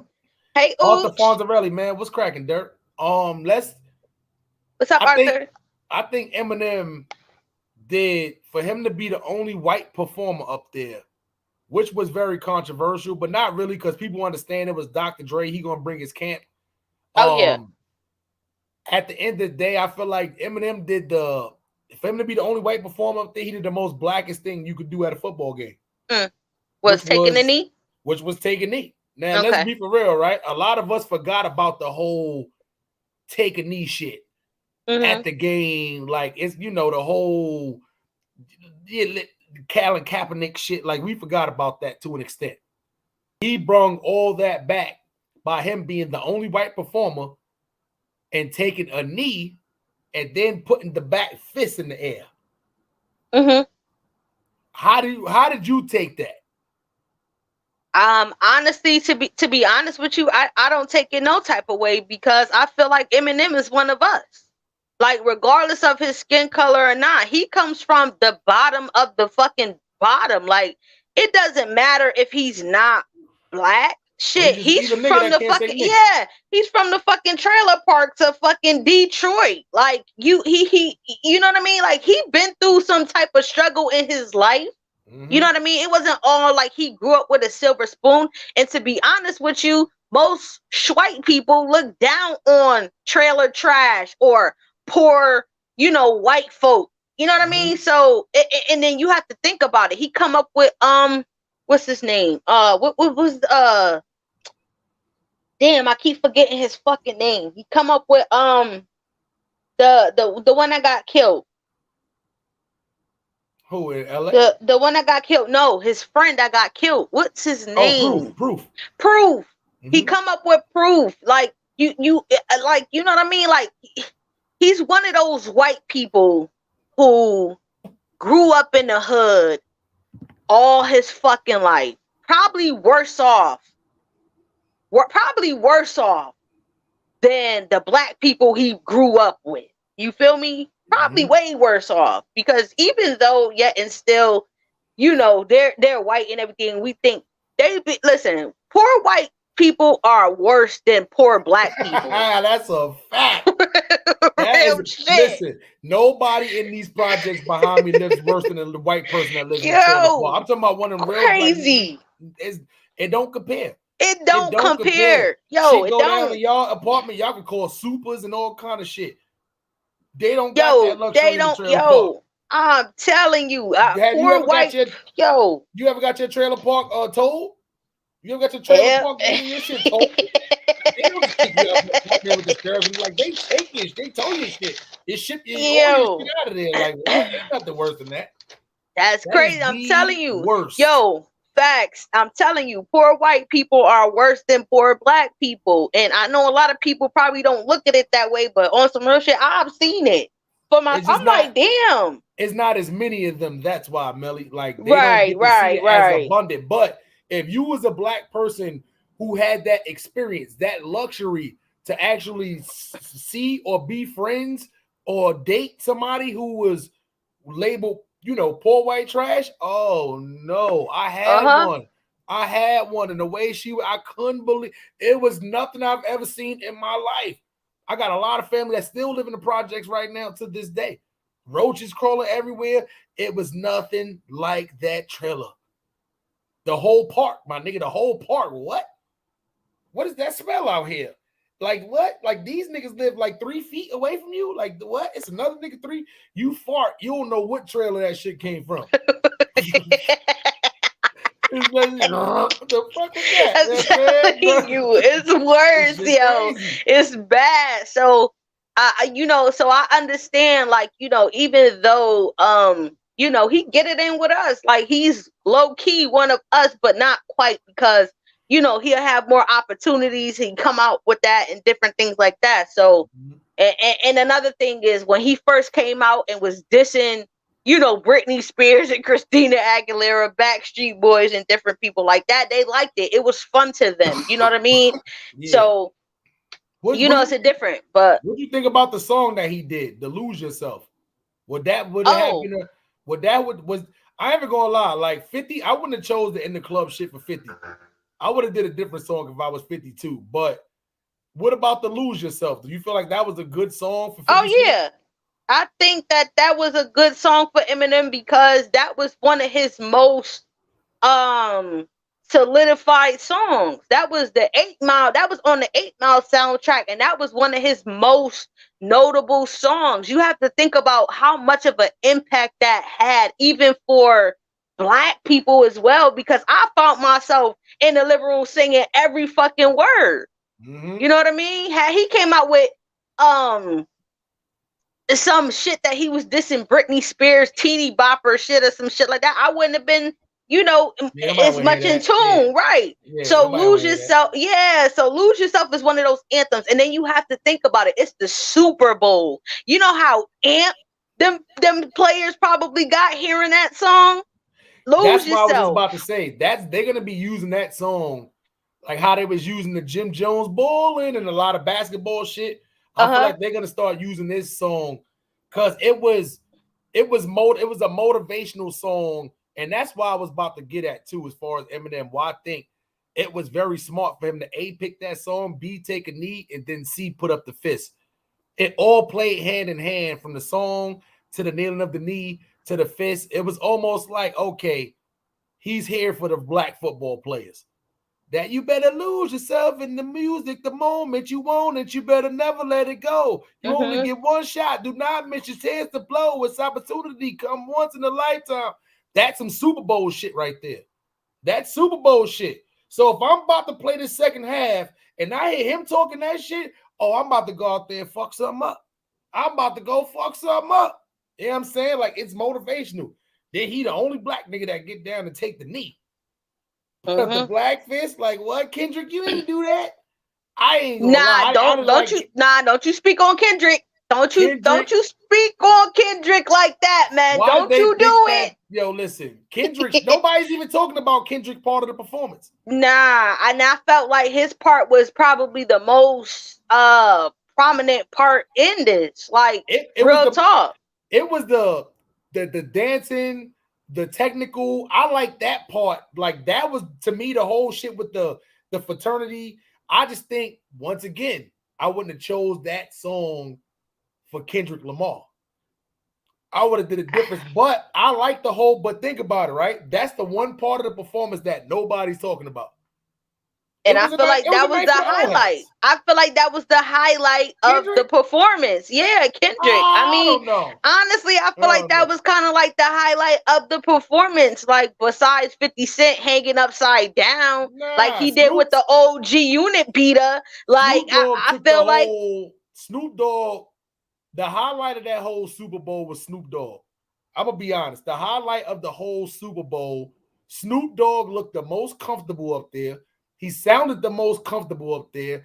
He just dropped the album. He just retained Death Row Records, and he's the CEO of Def Jam Records. Yes, clap it up. What? Clap it up. Snoop up there happy as a motherfucker as soon as the shit came up. Give it up for my man Snoop Dogg. Cover it. You know, I'm so off rip. Off rip. Snoop up there comfortable. Snoop had probably thousands of people sea-walking in Inglewood, which has never happened before ever, and nobody got shot. It would have been a lot of niggas getting shot or any other circumstances, but Snoop Dogg was the highlight of that shit because, listen, the whole he without him, that shit wouldn't have turned out the way it would have. He was the most comfortable up there. He had the two songs. Dre wasn't really comfortable when the shit first came on. Second time Dre was trying to rap, Dre was a little comfortable. See what I'm saying? But Snoop had niggas up there comfortable. 50 shit hanging upside down. They should have never hung 50 Cent upside down like that. That had the nigga fucking, the nigga pectorals was fucking right here in his fucking goddamn face, and the chain was just doing this. It was a bad look. I understand they want to make it look like Vintage 50. All they did was turn 50 Cent into a meme. They killing my son 50, but he had Jay-Z even rapping the wrong lyrics to that shit. We caught you, Jay-Z. I like the blue flag shit, but we caught you rapping the wrong. You didn't know the words like you using them.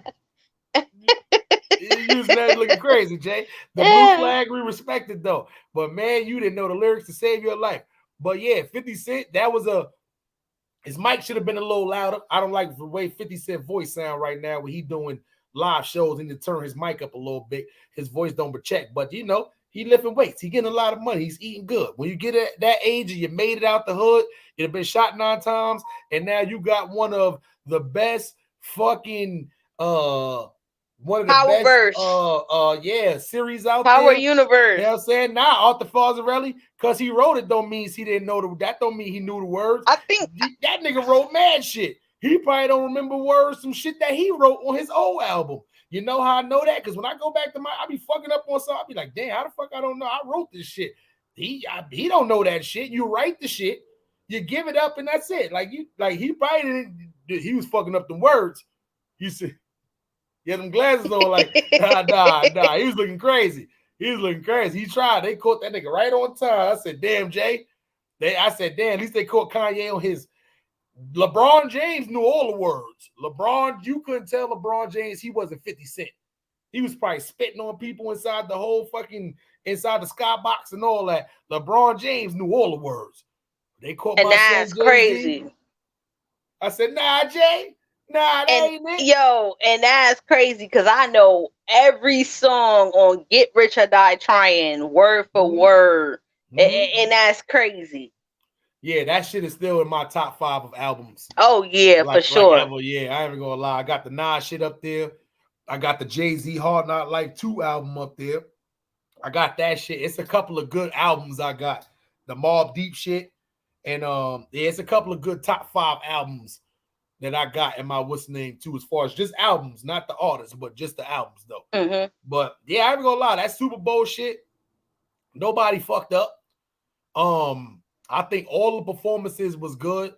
You know, Kendrick shit kind of got overlooked a little bit. But I think he was the young head that was there. this was kind of a celebration for the, you know, we ain't see 50, Eminem, Dre. We've been seeing a lot of Snoop because Snoop been doing a lot of online shit. Oh yeah, Snoop. Yeah, you see what I'm saying? But yeah, we ain't been seeing too much of these people. It's like Kendrick, you know, not in the last couple of years, but we've been seeing a lot of Kendrick recently. So he don't got a lot of shit that's old. You see what I'm saying? So I feel like that's why his shit kind of got overlooked. But, you know, if I had one thing that I probably could say that it could have, the show would have been still been good without, it might would have been the Kendrick performance. But I don't think that performance would have been any other way if they would have took out the Mary, or if they would have took out the Eminem, or if they would have took out, even with 50, I think that was a good surprise guess. You see what I'm saying? Oh yeah, so, because I didn't expect for him to come out either. Yeah, no, he plays into that whole shit though. Like the only person who really don't play into that whole, even though she does a little bit, but you know, Mary doesn't super play into the whole, you know, that whole little area though. But even with Kendrick is like he's like the new wave of the LA. You know, of LA coming up. LA and, you know, rap. Yeah, like if anybody's in LA is gonna be what Dre was, 9 times out of 10 is probably gonna be Kendrick. You see what I'm saying? So, you know, but I would have loved to have seen like Ice Cube a part of that. You know what I'm saying? Like, in my opinion, I would have loved to just have see, you know, Ice Cube a part of that. You know, obviously you ain't gonna get Easy E up there, whatever like that. But even with Snoop, like I know it's Super Bowl, so you could only have but so many people up there. But if they do some shit like as far as like try to take this on the road as like a tour, I definitely think Snoop Dogg need to bring Dogg. Because listen, I salute to Snoop. Because as you can tell, you seeing Goldie Loc coming back out the woodworks, Daz Dillinger, Corrupt coming out of the woodworks. He's bringing all of the people that was blackballed from Death Row, who was his people. He's bringing them back out. You starting to see the East Siders come back out. East Siders, they had a good ass album. They just got blackballed. You know what I'm saying? I hope he bring out the West Side Connection too. Bring out Mac 10. Yeah, Mac 10 having babies and grand like him and T-Bot. Like, yeah, I ain't gonna lie. I know, but still though, that would definitely be dope for him to bring out the West Side Connection as well. But you know he got that group right now with what's the name? The Mount Westmore. Him, Ice Cube, E40, and Too Short. Them niggas on tour right now. They're about to come to my city May 19th. I will be in the building. I will get y'all a little bit of footage inside and outside. I'm trying to get them backstage VIP passes right now. They didn't even go on sale with the VIP passes, but I'm going to try to get those and get y'all some footage, man. I will be in the building May 19th. I know that's right. So being the fact that, you know, Snoop has taken over Death Row, salute to Snoop, salute to Miss Boss Lady, his wife. Those chains are fucking dope. I respect it. Don't you think that it would be a little bit more I'm gonna say this. Being the fact that we done seen like the last couple of years new artists coming out, one being Blueface. Do you think that he will sign Blueface to Death Row Records? And do you think that Whack 100 is gonna put that together? Because honestly, I feel like instead of him being on Clubhouse, this is something that he should be trying to put in the works, being the fact that, you know, they both affiliated, and you know, Blueface and Snoop is affiliated, and I think that will be a good look for Blueface going forward in his career, being the fact that he's pretty much doing nothing right now, and he's just famous for more controversy than he is for his music. So how do you think that Snoop would take on Blueface and drop Whack 100 as a manager, and Blueface will definitely go forward with his music? And would it be a good look for Death Row Records to sign Blueface? I don't know if y'all have seen it or not. Blueface has just been seen maybe a few days ago, Instagram Live, of course, in the studio with Snoop Dogg. I'm pretty sure this is the discussion that have been had already. I'm pretty sure Blueface right now, I'm going to be honest, if I'm Blueface, I'm not trying to deal directly, specifically anything with Whack 100 as far as business wise. I'm gonna be honest, like not saying Whack 100 is not a good businessman. I just think he has a lot of controversy surrounding around him that people is not gonna want to rock with Blueface. With that being said, Blueface is still wrapped up in Cash Money. So I don't feel like right now either he's not pushing the music or he's just not making the music. But me knowing Baby, I don't think Baby is just sitting around and not having him not doing music. So I feel like it's something bigger there. With that being said, I do feel like in the future, Blueface is eventually going to finish up his deal with Cash Money or make some kind of deal to where he's off Cash Money and he ends up on Death Row Records.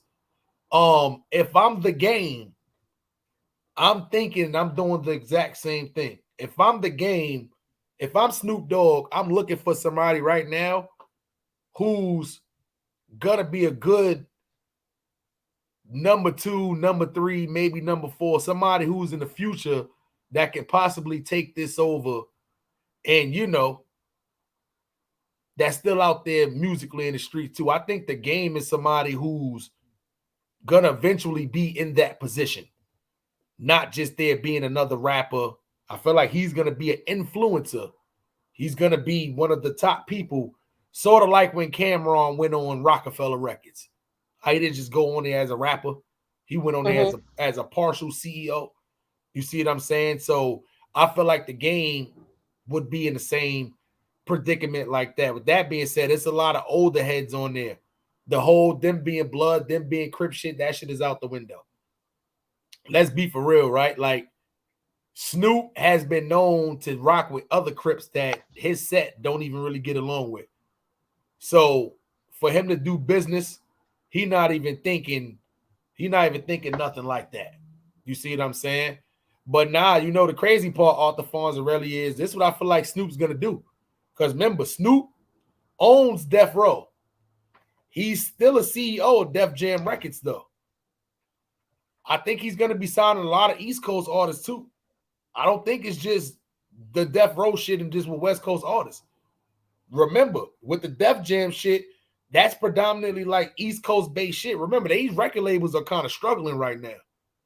It's only certain record labels that's doing good right now. A lot of record labels, especially these older ones, they struggling right now. A lot of these now new artists are going independent. They doing shit on their own time. Yo Gotti shit, the CMG label, he's signing a lot of new hot young artists. But nobody's just signed Mozzie too. Just signed Mozzie. You see what I'm saying? Nobody is going to stand in front of Rockefeller Records, Def Jam Records, Sony Records, Universal Records. Nobody is going to stand in front of these spots no more to wait for somebody to come downstairs and give niggas these CDs. Nah, like they're not doing that no more. And unfortunately, these record labels is not out here on the internet just searching for the new hot rapper that's coming out.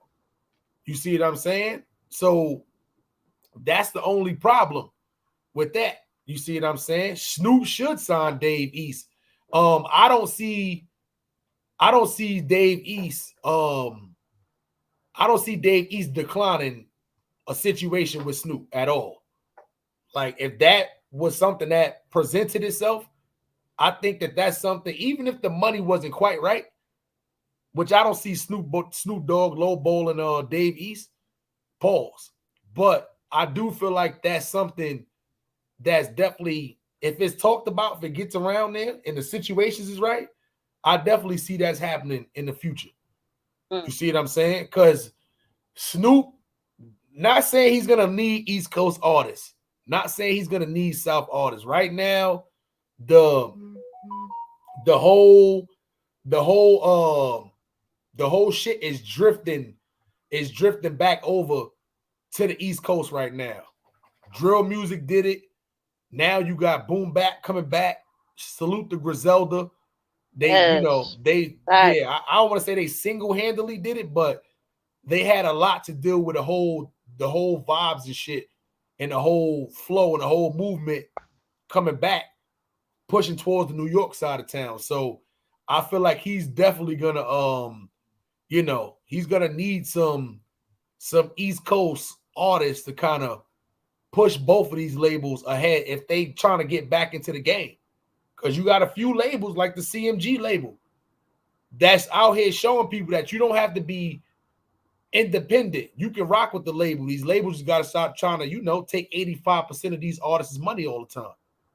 Like if you an artist and you signed to a label, one of my suggestions would probably be is to pay for your own studio time. That way, when you do sell for millions of dollars, they can't say, oh, we paid $325,000 in your studio time. Your studio time was $1,500 an hour. Like what? Hell no. My man would have charged me $100, $150. And that's still high price. I can really go to nigga right now, $50 an hour. Good studio work. You know what I'm saying? So, you know, shit like that. Like, I'll never be signed to a label and y'all not buying my studio time. First, how much we paying an hour? $1,500? Nah, that's something I'm paying back on the. Nah, I'm good. I will be booking my own studio time. So that way y'all ain't got to front it. I ain't got to pay it back. You get the same quality work. Oh, y'all want me to just send it to y'all? And we gonna bring your engineer and I can send him all the files. Let them do what they do. You know what I'm saying? So, you know, little shit like that, man. But I don't know. That definitely, that whole Death Row shit, that Def Jam shit, I think is going to be a great combination of two. It's good for him to get in touch with the East Coast rappers and the West Coast rapper. And let's be for real. Back in the day, you was never going to have something to do with both of these labels. Like never. Def Jam and Death Row, like never. If he gets so Def, he the man. He going to have all of the Def labels. Jermaine Dupri, let Snoop get part of So Def so he can have all three Def labels. You know, Def Jam, Death Row, So Def. Yeah, I agree. Salute to everybody in the chat, man. We are streaming on multiple platforms right now. Salute to everybody on Facebook. Salute to everybody on Twitch. Salute to everybody on YouTube. If you are watching this live from my page, listen, I'm not in there. I am on the StreamYard connecting with Smiley right now. So salute to everybody that's in my chat. Salute to everybody that's in this chat. Salute to y'all, man. Make sure y'all hit that like button. You don't never have no separate what's the name for your chat? I do, but I don't have it with me at this moment. I am on my phone right now, so no, I cannot go to my chat and go check. But salute to y'all that's in my chat. It's greatly appreciated. Don't think that I'm ignoring y'all. I'm just on a different device. I can't check back into my chat to see, you know, what's going on. But salute to y'all. And definitely make sure y'all subscribe to the channels. Listen, if you want to buy some good quality hair, my link is in the description box.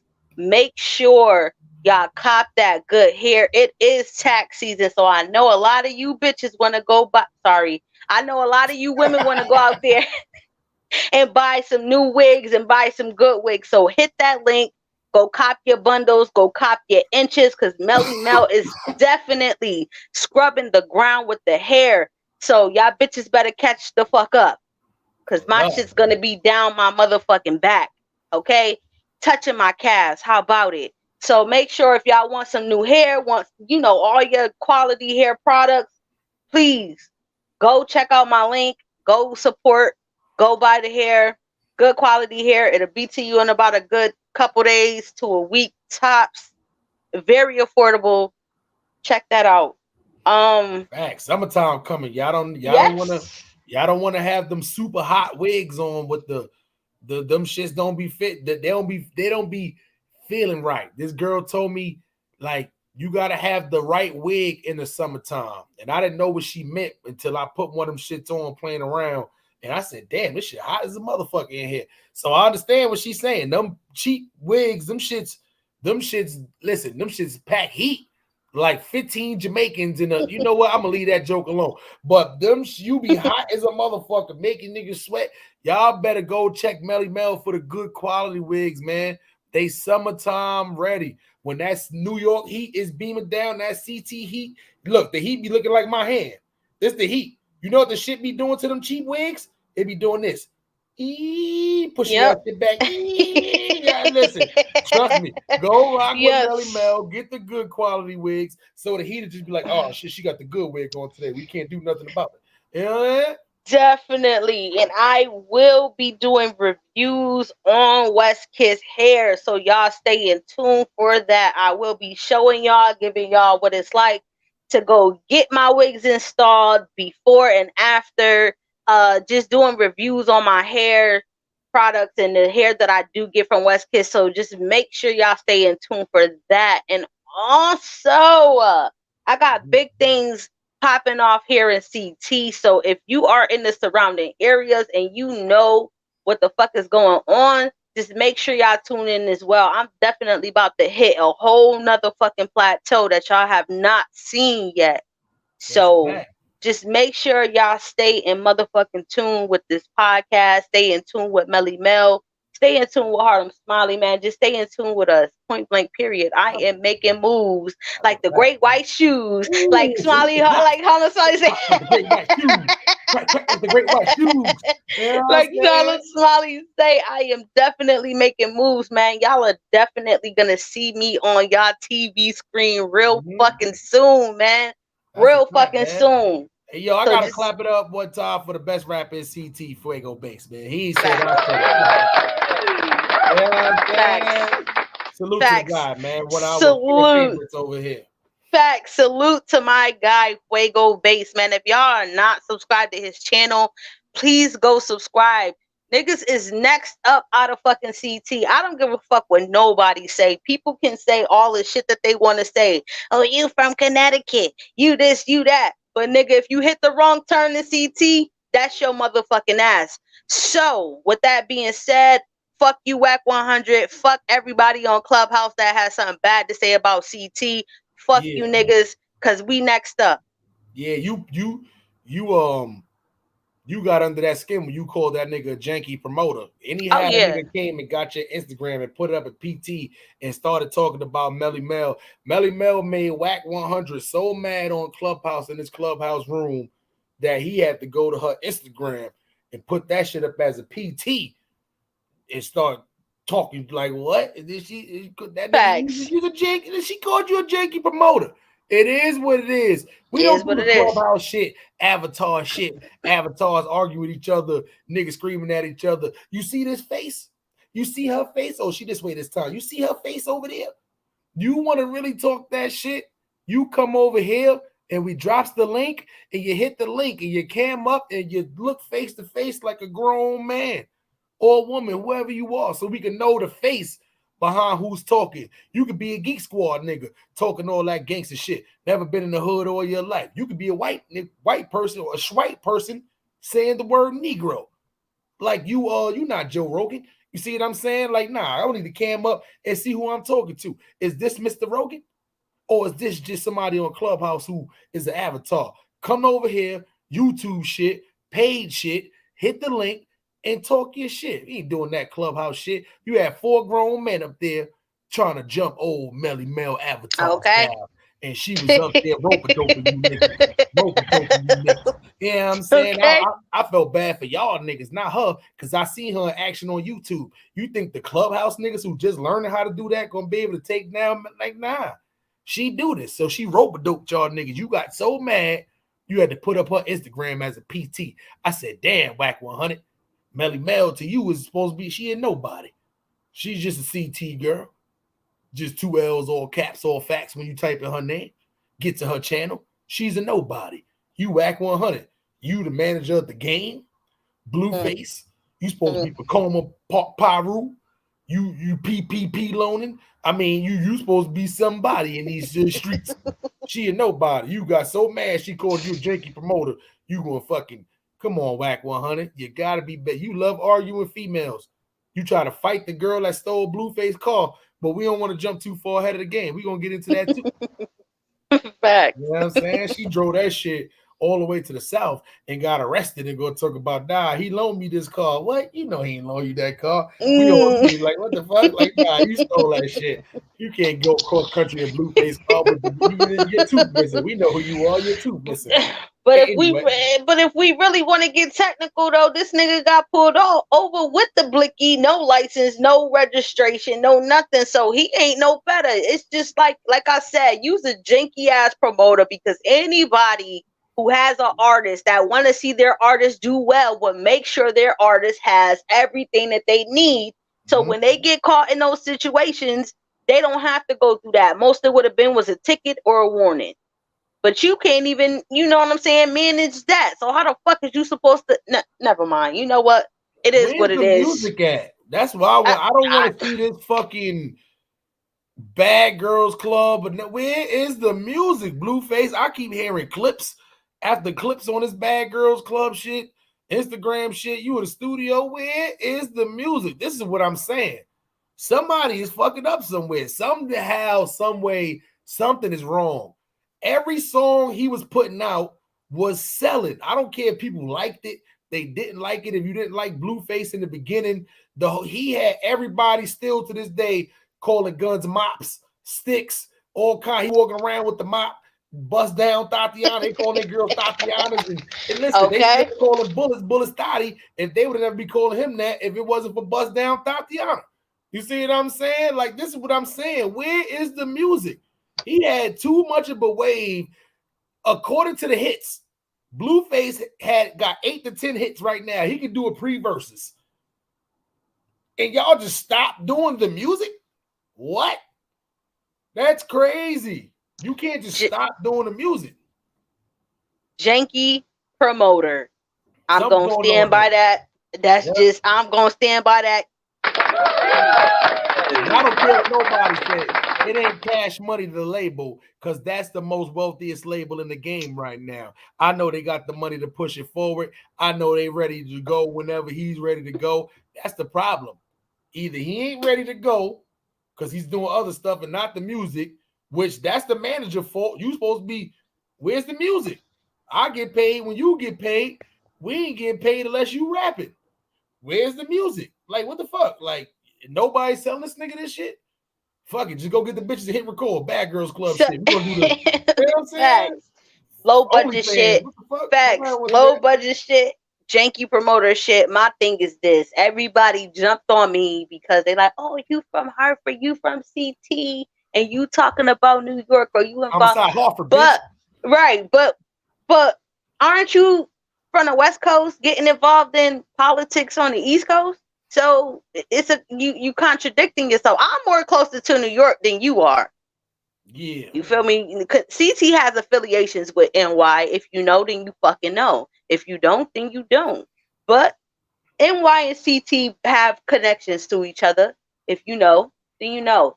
But aren't you the same nigga who get involved in East Coast politics and you're not even from the East Coast? So it's a big contradiction for everybody to jump on me like, oh, you from Connecticut and this, that, and the third. You don't know where the fuck I be at. You don't know who I know. You don't know who I'm connected to. Mm-hmm. So for you to say that is like, all right, cool, bet. But aren't you the same nigga doing the same shit? So how you gonna come at me? And I never once disrespected this man.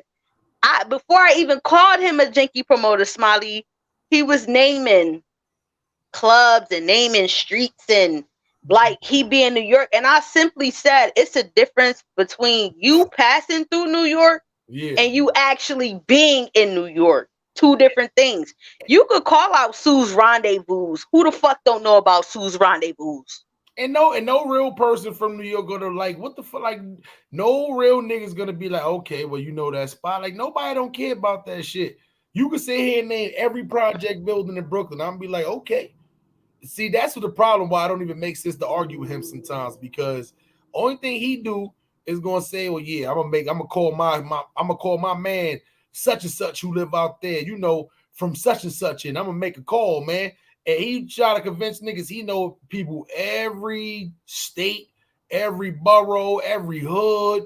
I'm gonna call my man. Like, nobody don't care about that shit. You can call Joe Biden himself and ask him, who's the nigga he passed out crack pipes to? Like, I don't give a fuck about that. I don't give a fuck about none of that shit. Him, the 30 million, none of that shit. Like, you know what I'm saying? None of that shit impressed me. That's for niggas who's looking for validation. Facts. You a grown man. Why you looking for validation? Facts. Fuck who you call. Long as you don't call a nigga, he be like, nah, that nigga's a sucker. Like, long as he ain't gonna say no shit like that, then call him. I don't give a fuck. Because I ain't gotta worry about niggas saying no shit like that. And the crazy thing is that everybody was kind of like going along with what I'm like, yo, what, like, you naming all of these places and all of these shit. What the fuck? Yeah. That don't mean you in the city. If you just passing through, you'll see a lot of street names. If you on Google Maps, you'll see a lot of street names and a lot of different shit that you could. It sounded like this man was on Google Maps, just talking, looking up New York, talking on Clubhouse. I'm like, hey, yo, it's a difference between you riding through the city and you actually being in the hood or actually be out there. Like, and you bringing up Mano, like Mano ain't a certified Brooklyn nigga. Yeah. Are you dumb? Stupid. Dumb shit. And everybody just hanging on his every word. Oh, niggas dick ride worse than fucking females, man. And that was the sad part about it. And you already know I give off the energy, the same energy that you give me. It could have been a productive conversation, but once you came at me after I said what I said, that's when the motherfucking blows started going, nigga. And anybody who knows me, I come with the same energy every motherfucking time. Yep, that Clubhouse shit is weird. I ain't gonna. I told people, man, Whack 100. If he didn't have stocks in Clubhouse, I would have been calling him a full-fledged out weirdo for even on there just arguing with a bunch of females and a bunch of people who's labeled nobody. But because he has stocks in Clubhouse, that's why I feel like for him is one of the most smartest moves you can do. He's keeping it relevant. He's keeping people because he's literally the only, I mean, some people call him a D-list celebrity, you know, B-list, whatever you want to call it. But at the end of the day, he's the only celebrity that's really on there right now. 21 Savage got the shit jumping like last year. And then when it was invite only, a lot of people end up knowing about it. But when they changed that shit over to open to the public, you know, you got sightings from a lot of people, but a lot of celebrities not going on there no more. Because if they going on there saying something, they having these rooms that's open. You know what's happening? As soon as they saying something, 15 seconds later, the nigga got that clip on YouTube. Mm-hmm. So it's not safe like it was before when it was private. So Whack 100 is the only person that's been up there keeping hope alive. But it makes sense. He got stock in the shit. Let's keep the drama on here flowing. Because without the drama, who's going on Clubhouse? I'm gonna be honest. It's way more YouTube rooms and shit that you can find out about cryptocurrency and podcasting and all that shit, because you can get a visual of the shit, not just listening to a person who you don't even know how they look. Let's be for real. This could be one of the weirdos, like, we don't know this person. This person could, or he could be on a list that you don't want to be on. He got to register everywhere they go. Like, I don't want to take advice from that person. He got to register. I don't want to take advice from him. He on Clubhouse with rooms and shit. We can't see his face. Somebody could be on here and be like, nah, I know that nigga. He was locked up in so he got to register. Like, nah, like he's out of here. You see what I'm saying? We can't see this shit on Clubhouse. So with that being said, it's way better without the drama on Clubhouse. Nobody's going on Clubhouse for nothing. YouTube is a way better outlet for you to come and experience the same thing. It's just you can't have 58 niggas talking on YouTube. A lot of people don't want to pay that money for these apps to get people to come up on YouTube. It's called a spade a spade. So you can't get 15 niggas up here screaming while you got to go one mic, one mic, one mic. You know what I'm saying? Motherfuckers ain't got to hit links and all that. And, you know, Clubhouse is simple. Pop in there, pop in the room, raise your hand, let them bring you up to the stage, and you turn your mic off and on. That's it. It's simple. A blonde chihuahua can go on anyway. I'm gonna leave that. You know what? And a lot of them is still playing catch up. A lot of y'all is still playing catch up. Y'all is playing catch up. A lot of y'all don't even know just the shit that occurred last year. The same nigga that y'all put, y'all don't even know about niggas up here. That niggas have been exposed. You'll see just the different shit. Y'all niggas is late, man. Y'all late in the game. We already know about Bullis Gotti over here, man. We already know about a lot of them niggas over there. A lot of them are YouTubers. So if y'all really want to, you know, get the rundown and get the info, you need to bring your ass to YouTube to find out the juicy shit. Because a lot of y'all don't even know who the fuck y'all be talking about. I got people telling me, oh, change your PTR. Make your Instagram on private. Like, bitch, I'm on fucking YouTube. Correct. The fuck do I have to do all of that for? We put the shit like that on purpose for YouTube purposes. Listen, this is why you got to get ahead of the game. We was, and this is why we are who we are. This is why we was the greatest when it came down to roasting other YouTubers and putting people in their place. This is why we don't want to toot our own horns over here, but this is why we was unbeatable, because we would beat niggas and do pause at their own game. You see what I'm saying? Which was go get some content, go get some pictures, and make little videos out of the shit. Nobody else was doing that before us. And we was roasting people in between open panel with commentary inside the video, outside the video. It was genius. Kill them with their own content.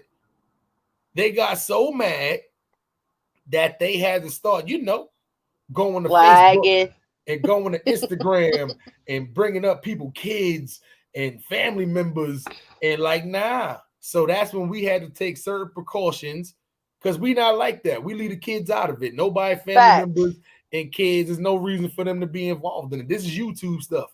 Right. We never went that route. But when people take that route with you, you got to make it a little bit harder. Now you're going to have to do a little bit of search and destroy if you want to try to get these flicks. Because they don't know how to do what we do. They try to do what we do, but the same people who talk about, oh, no women, no kids, Scarface shit, we roast them. They want to flag channels, which they never flag other people, or they want to start bringing up people, kids, pictures of kids and all that. What happened to the no kids? That's because when you defeat it and you ain't got no other route to go, you try to go down the Snoop as low as you can. And man, that don't even work, because then you just look like a weirdo. Facts. You know what I'm saying? So, you know. Salute Julian, salute Joshua. That's a fact, man. We've been there, done that already, man. A lot of people from Clubhouse are using our old videos for reference to roast people on Clubhouse. They be playing our old shit on playing our old audio and shit on Clubhouse. I be dying like, damn, we did that video a year and a half ago. Mm-hmm. Y'all late. Yeah, that was a year ago. Catch up. That shit. Word up, nigga getting raw. Like, they love the Grandma Gotti shit. Facts. What is the deal? Facts. Like, we did that catch shit last up. year. Facts. Catch up. You niggas are fucking behind. You niggas are slow. You niggas are fucking late. I don't got nothing else to say, man. Everywhere I go, I make my stamp. Listen, and that's it. I came in, got the fuck out. Came in what I was going in for and got the fuck out. That's what you're supposed to do when you hitting the motherfucking lick. So salute to Death for the Clock. Yeah, Death for the Clock for the free promotion. But yeah, we thank Black 100 for sure. We appreciate that. Facts. You know what I'm saying? Facts. Yeah. They was like, who's Death for the Clout Chaser? What the fuck? Like, y'all don't know who that is? You know, like, y'all don't know him as Big Chuck? Like, nah. But my thing is this, those money. How y'all wondering who the fuck Def is, but y'all PTR got Death for the Clout Chaser as y'all PTR? Like, it just bugged my mind. I was just like, yo, y'all slow as fuck, man. I got to go. So it is what it is. I got the clips. I can't put them up, but niggas is so fucking worried about people taking clips from Clubhouse, putting it on their YouTubes and different things like that. But you know what? I'ma just upload that shit just for the fuck of it. It's a lot of YouTubers and Clubhouse people throwing around this I'ma sue you word. Everybody's suing everybody. Like, where's this shit? It went from flagging on YouTube to now people is really like consulting with lawyers. Hey, this YouTube is kind of defame my character. Is it anyway? I can assume you niggas is like Dan Lee anyway. The baby. Yes. We might as well jump into the next segment then. Mhm. And then we're gonna drop the Grab link my for mind. the next segment. What y'all are suing niggas out here like the nigga who the baby beat up at the bowling alley. Melly Mel, enlighten the people a little bit. So, as you guys know, in our last podcast, we showed clips of Danny Lay's brother basically talking all that shit on the internet, pump faking for the cameras, just to go to the bowling alley, run up on a nigga, get beat the fuck up, and then run behind that and go sue the fucking baby. How lame is that? So you mean to tell me? You mean to tell me after he decided to go down there by himself to the bowling alley, knowing the baby is down there, definitely without a doubt, with an entourage, he decided to go down there by himself, no bowling shoes, and decided he was going to run down on the baby. Got his ass. Only reason why I'm gonna say he got his ass whooped because they was flinging him wrestling WWE style bottom braids. Got your ass whooped, and then now you are suing after all that shit you talk on the internet. Yo, I'm gonna put my own money up, $200,000. When you come to LA, you a man, I'm a man. Let's just box it out. You know what? They flung you by your braids, WWE style. Danny Lee's, how you pronounce it? Dan Lee? How you pronounce it? Danny Lee? Danny Lay. Danny Lay? Oh, I'm sorry. You spell it like Danny Lee. You know what I'm saying? I thought you was Asian, but anyway. Daniel Lee. Daniel Lee. Salute to my boy, Fighter Complex. Daniel Lee, son. You know what I'm saying? You know what I'm saying? What is that shit? Danny Lay. Danny Lay. Yellow bone. Color yellow bone. Yeah, you know the Danny Lay's brother. That's it. That's all you know. Niggas don't even know your name. We don't know your real name. You know this Danny Lay's brother. You are suing the baby for you going down to the bowling alley, get your ass whooped with no bowling shoes. What is the world coming to? Listen, I know the lawyers was probably contacting him. If I'm a lawyer and I seen that video and I knew him or I had his contact information, I'm on the phone. Hey. You're the brother, right? The one who they kind of flipped you with your braids at the bowling alley. You didn't have bowling shoes on. Next time, please get the bowling shoes. By the way, I am Mr. Zawakowitz from the firm of Zawakowitz. We did see the video, and I think you do have a case here. He is a rapper. He's been in a lot of trouble. I do think we can get you a nice lump sum of money. Come down to my office. Of course, when we don't get paid unless you win the case. But I think we do have a great case here. You're the brother, right? Yeah. All right. Listen, man, your braids hurt. Listen, next time, take those out. Anyway, come down to the office before 4. We're gonna get you this money. That's how that shit went. I'm telling you, that's me on the phone. I'm not waiting for him to contact nobody. I'm putting that shit in the back as soon as he get down there. Listen, that is just blasphemous how they treated you. They grabbed you by your light-skinned braids. Not like it's the back of your neck still red. Like, we're gonna get you paid, sir. You know what I'm saying? I ain't even gonna lie. Like, I would have had him in there, like, yeah. What? I'm going baby on baby. Yeah, I ain't gonna lie. Like, damn, baby. And he's stupid. He don't really have a good defense because he was online threatening and talking all his shit. He does not have a good defense. He doesn't. You went there looking for a fight. You weren't going there to talk and no, nigga. You went down there looking for a fight. You bought that on yourself. You caused that on yourself. I believe they're going to throw that shit right out the window because you was on the internet talking all of that shit. You was threatening. You was doing the most. You didn't see the baby on the net talking about, oh, yeah, when I see this nigga, I'm going to fuck him up. I'm going to do this. No, you didn't see that. The baby just, you feel me? The baby just went on about his merry way. He went on about his business like he normally does. And trouble seemed to find him. And niggas handled it. So what are you gonna say to your lawyer or to the judge when they pull up these videos, or to the baby's defense when they pull up these videos in court, basically saying, look, he was threatening, he was doing interviews, he was doing the most on the internet. He went down there looking for a fight. He went down there looking for trouble, and his security team or him, they pretty much, like he said, self-defense. You went down there looking for trouble, and it just so happens that you got your ass whipped in the process. So trying to sue, they're gonna throw that shit out. They're gonna dismiss that shit. So here's what happens a lot of time, right? Because let's be for real, right? The guy had motive. It's clearly like him and your sister been online. He done threw your sister out the crib, put on IG, told everybody she was a side girl. She was never his girl. Like, you done went online talking your shit. When I catch you in LA, I know you be out here. Then you done talk about boxing matches and all kind of shit. And then they obviously, he was there as witnesses that could say that he was down there first and you came down there by yourself. Why? Because you did an IG live after it happened, explaining to people and pretty much dry snitching on yourself to let people know you want to go down there and talk to him man to man kind of shit. That could mean one of two things. You can just talk to him and y'all gonna have a grown man conversation, or y'all can go outside and have a one-on-one fight. It could be interpreted any kind of way. If I'm the baby, here's how smart and how petty I am. I'm gonna counter sue this stupid motherfucker. I'm gonna counter sue him. You want to try to sue me? You want to try to sue me? I was gonna let bygones be bygones.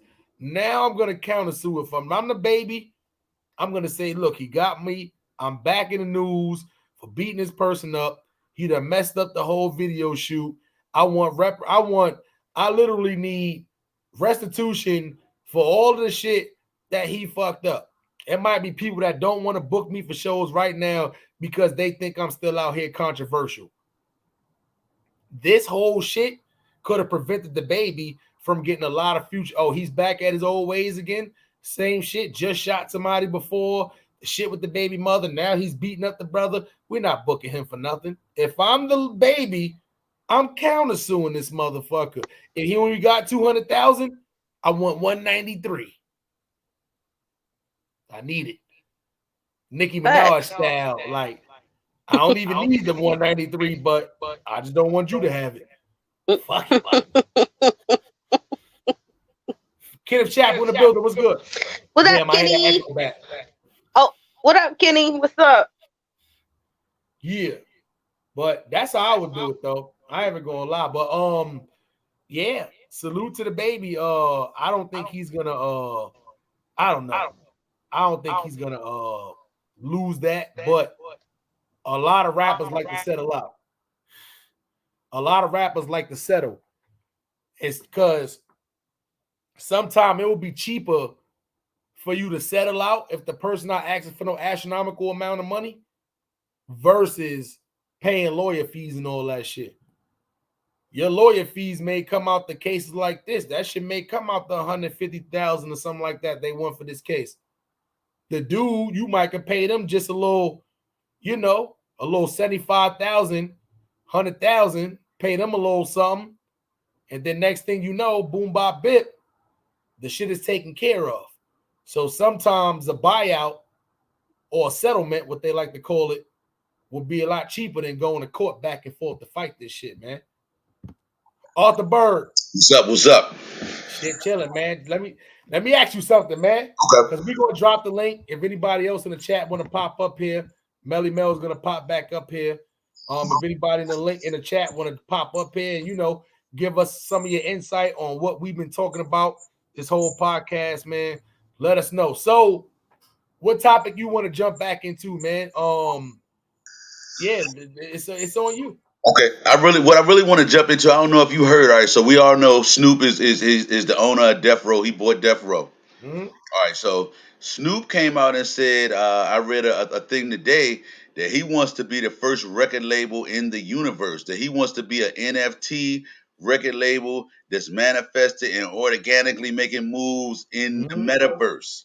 You know what I'm saying? So I was like, hey, he's speaking our language right about now with that. You know what I'm saying? So that means that he's really on that cusp of innovation. I don't know too many other record labels that's looking at trying to approach it that way. So that's smart because let me see. I think I still hear echo. Oh, maybe not. That's smart from Snoop. Reason being because he know, right? Like us, as far as our age group and stuff like that, even if we are still making music and stuff, we're not gonna be dropping those 7-8 albums in the metaverse. No. That's something that's new, that's up and coming as far as this whole metaverse NFT thing, being able to put music and stuff like that. It's gonna be different ways for people to listen to your music and to stream your music. That's why I think this is gonna be genius. It's not just gonna be another way for you to just stream your music and like, oh, here's another app, something like Spotify or something like that shit. Like, nah. Like, you're actually going to be able to build places and stuff like that for people to perform these songs. Imagine Snoop say, all right, I'm getting all the Death Row artists that's still alive, still available, and we're going to do like a whole West Coast concert in the metaverse. Right. You could attend the concert, be in there and all that, but you still just chilling in your living room. You can sit, drink, smoke. You ain't got to change your clothes, but you're literally going to be at that concert, but it'll still sitting in your living room. Right. And you're going to have the same great time that you had sitting in your living room in the metaverse that you had sitting there, except for your feet ain't hurting because you're wearing shoes if you're a female. You ain't sitting there hot, going out, and you still got people who you could interact with. You know, that's why I say this whole little metaverse thing is going to be so dope because you can have it just like the real world, except for you ain't got to really leave the confines of your own home. Yeah. So you ain't got to be in there every day. If you want to be one of the people every day walking around there sitting under trees and all that, then hey, go do that. But if you want to be somebody who go in there just for music purposes and they having a concert in the metaverse, cool, let me do this. Or if you want to be a business owner, go in there and fuck with the metaverse, like, all right, cool, I'm gonna check into the metaverse every day, make sure my business is up and running. Like, you're gonna have to literally have other metaverse employees. You own a restaurant, you gotta literally have people in there that's gonna be in there on their computers with their headset on, serving motherfuckers metaverse burgers and all that shit like that. True. You see what I'm saying? So you gotta close that shit at certain times. You gotta pay these people out. The shit is gonna be like the real world. That's why I said this is gonna be crazy. Like, I thought this was just gonna be some whole little VR kind of shit, but this shit is gonna be a way for you to really run a business. And once again, if you get a burger chain or some shit like that, a food chain, a restaurant chain, or some shit like that in the metaverse, and it works, you can make enough money to actually bring that shit to life and do the shit out here. You done got all the experience already in the metaverse. It's the same shit. Yeah. So I don't know. To me, it all depends on what you're going in there for, whether you're gonna go play around with it. But Snoop is smart. I'm pretty sure he's gonna have a whole team who's gonna be doing the work and just gonna be letting him know, all right, we're gonna be doing such and such, and they're gonna bring his ideas to life. Me, I ain't got that luxury. It's gonna be me, MELLY, Fonz Poe in there trying to figure that shit out. All right, we need to get this app, we need to get this app. But once again, that's why I tell people, like, you have to spend money to make money inside of there. You see what I'm saying? Like, it's not like YouTube. You can start out with no money, end up getting to the money. Like, nah, the metaverse, you're going to have to spend money if you're trying to make money in there. And that's right. It's a risk. Let's be for real. It's going to be a risk first starting out. But it's like everything. You got to promote it. You got to stick to it. You got to figure out better ways to promote it and shit like that and launch it off. And you know what I'm saying? So, that's right. You know, so Snoop is smart. He's smart. And think about all the other artists that's going to benefit off of the shit. Word. Yep. That's why I ain't even going to lie. I just sent Snoop Dogg a few emails. Okay. Yeah, I ain't going to lie. I sent them a few. Word up. Let me get a half a response. Man, listen. That's smart. Start networking.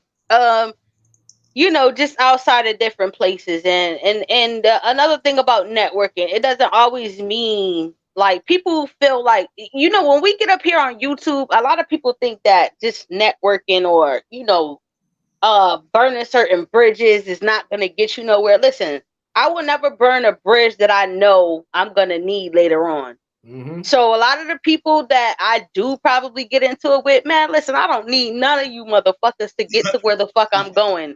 And I will drown before I try to reach out for you to send me a boat knowing that I burnt that bridge. Are you dumb? Mm-hmm. I'm going to stand on my own too, and I'm not going to live on my knees. That's the difference between me and a lot of other people that's up here. Even if I got 2 people in my chat, Melly Mel is going to keep going.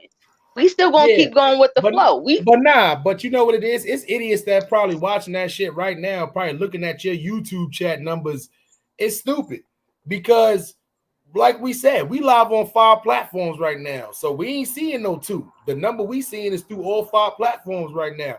So y'all may see 2, but we can tell y'all right now it's way more people than 2 people watching right now. We live on Facebook, 2 different platforms, YouTube, 2 different platforms, and Twitch. Salute to everybody on all 5 platforms watching. That's why you can't never just go off of first eye what you see. You never know what's going on them other 5 apps, not even counting the ones that's going up just for you to listen to. You don't know who's on Apple Music listening. You don't know who's on Spotify listening. You don't know who's on Lisbon listening, Google Music. You don't know who's on these platforms, but guess what? You not. Hating ass niggas, one platform ass niggas, or dumb ass niggas. Oh, I got 500 niggas in my chat. Who the fuck is? You on one platform. That's it. Nobody gonna really fucking notice you. Oh, this person be getting 500 niggas in their platform. I think they good. Let's go sponsor them. Dumbass. Nobody ain't sponsoring that stupid shit because you talking about other people all day. Dumb motherfuckers. Y'all better step y'all game up.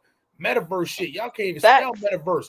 Don't even know what that shit is. Y'all gonna be stuck in the projects in your house for the rest of your life. I guarantee you, Melly gonna be smelling millions upon the millions, and y'all bitches gonna be on YouTube. Hey, oh, she thinks she all that. I remember when this bitch was up here and she was just up here talking about niggas.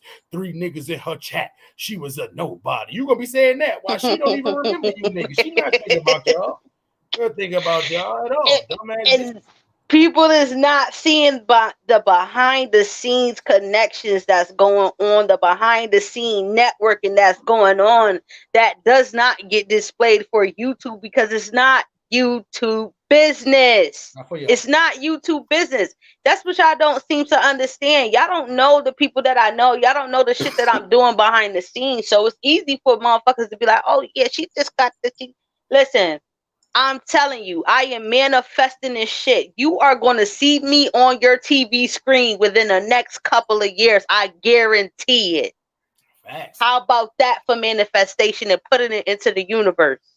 Absolute facts. You know the good part about it, hard work always pays off. And one thing about us too, we not just putting all our eggs, and salute to YouTube, man, because YouTube is definitely an outlet platform, but we not putting all our eggs in the batch just in that. We out there networking this team right now. We trying to get us discovered by whoever is seeing the potential and seeing the vision. Not just anybody. Oh, don't trust me.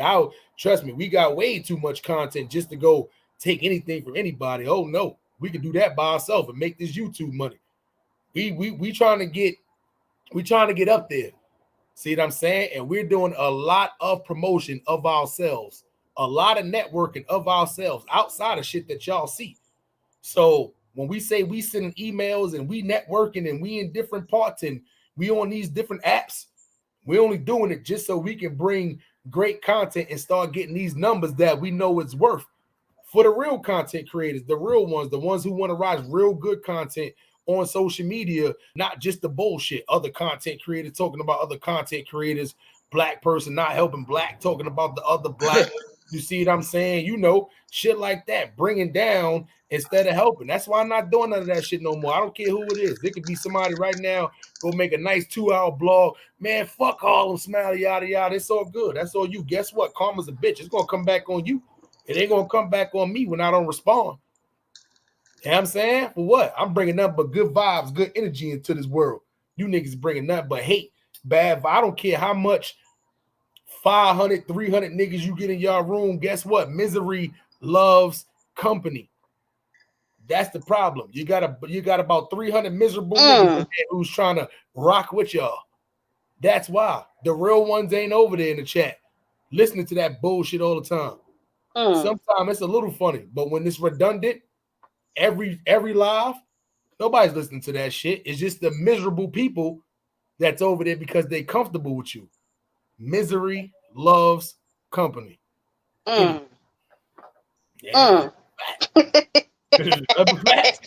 Damn.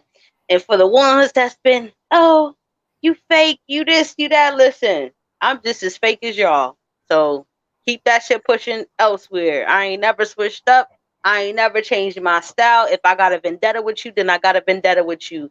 It is what the fuck it is, man. I go wherever the fuck I want to go. Don't nobody control me. Don't nobody do nothing. And even in that sense, I still carry a somewhat of a loyalty to whoever I'm fucking with. So listen, at this point in time, listen, I don't give a fuck. At this point in time, I'm going to go where I want to go. I'm going to do what I want to do. And I'm going to network wherever the fuck I want to network. Fuck these fake ass YouTube shits. Well, I'm not talking about you, Smiley. You my nigga to the heart. Oh yeah, no, I don't other shit. Yeah, I'm not one of them shoe fits, nigga. I know if shoe fits, I'm aware, but I'm not. Yeah. Nah, you already know you my motherfucking nigga. You the only one up here that I would really go to fucking bat for the war or the war behind. You feel me? Don't play with my nigga.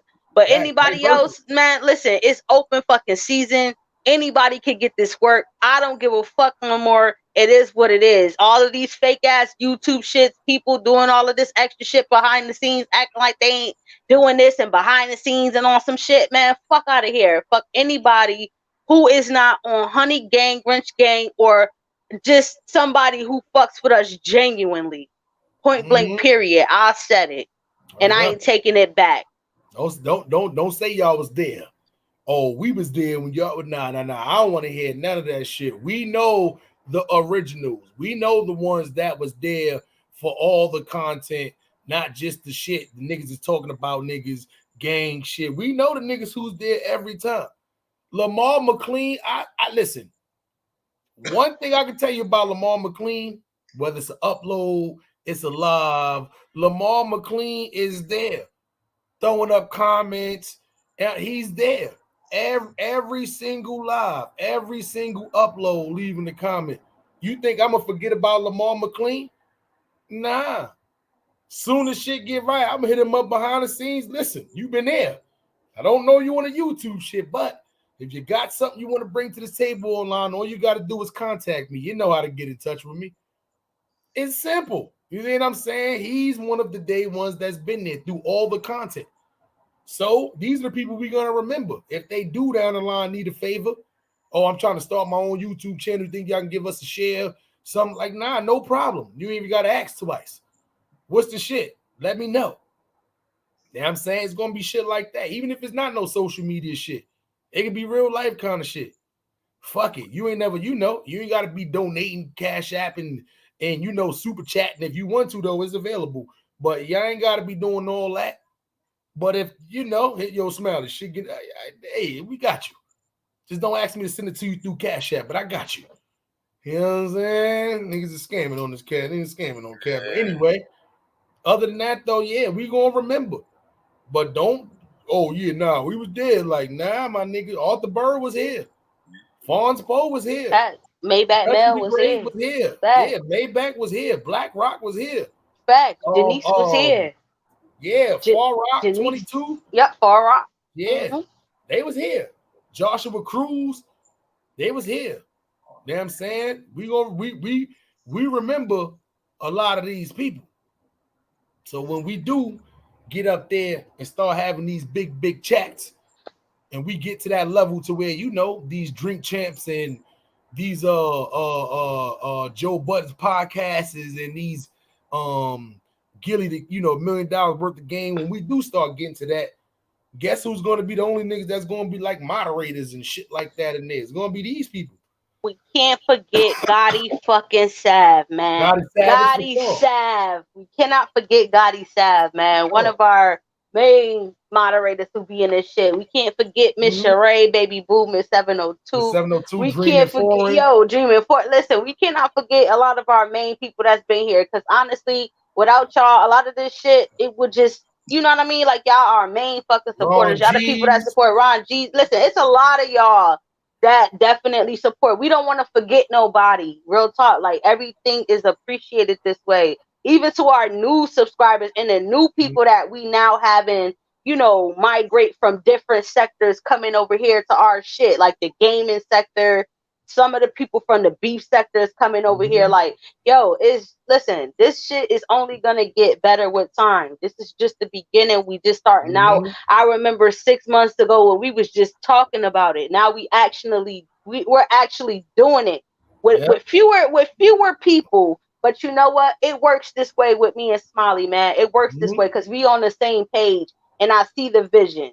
That's a fact. You know, we the only sector of YouTube that we on like strike right now to we only sharing other people's content creators videos and shit like that. We're the only black sector, not even black sector, the B sector, whatever. I'm talking about black on YouTube, period. We're the only part of YouTube to where we're punishing each other. Oh, I don't rock. I'm not sharing that. That's something because I sit back and think, Arthur Bird, all these content creators, imagine who we know. Imagine if we was all just doing content that wasn't talking about nobody else, but we was all helping each other out, hitting each other panels, sharing shit. Can you imagine if it was like, especially with the females? Oh, if you had like the MELL, the Brianna Simone Pettyville, Pizarro, Lady La, the Lady Snoop. You see what I'm saying? You know, a bunch of the females who's great content creators. Imagine if it was no beef, but you got them on the platform, and now y'all talking with other content creators like myself, Behind the Bar.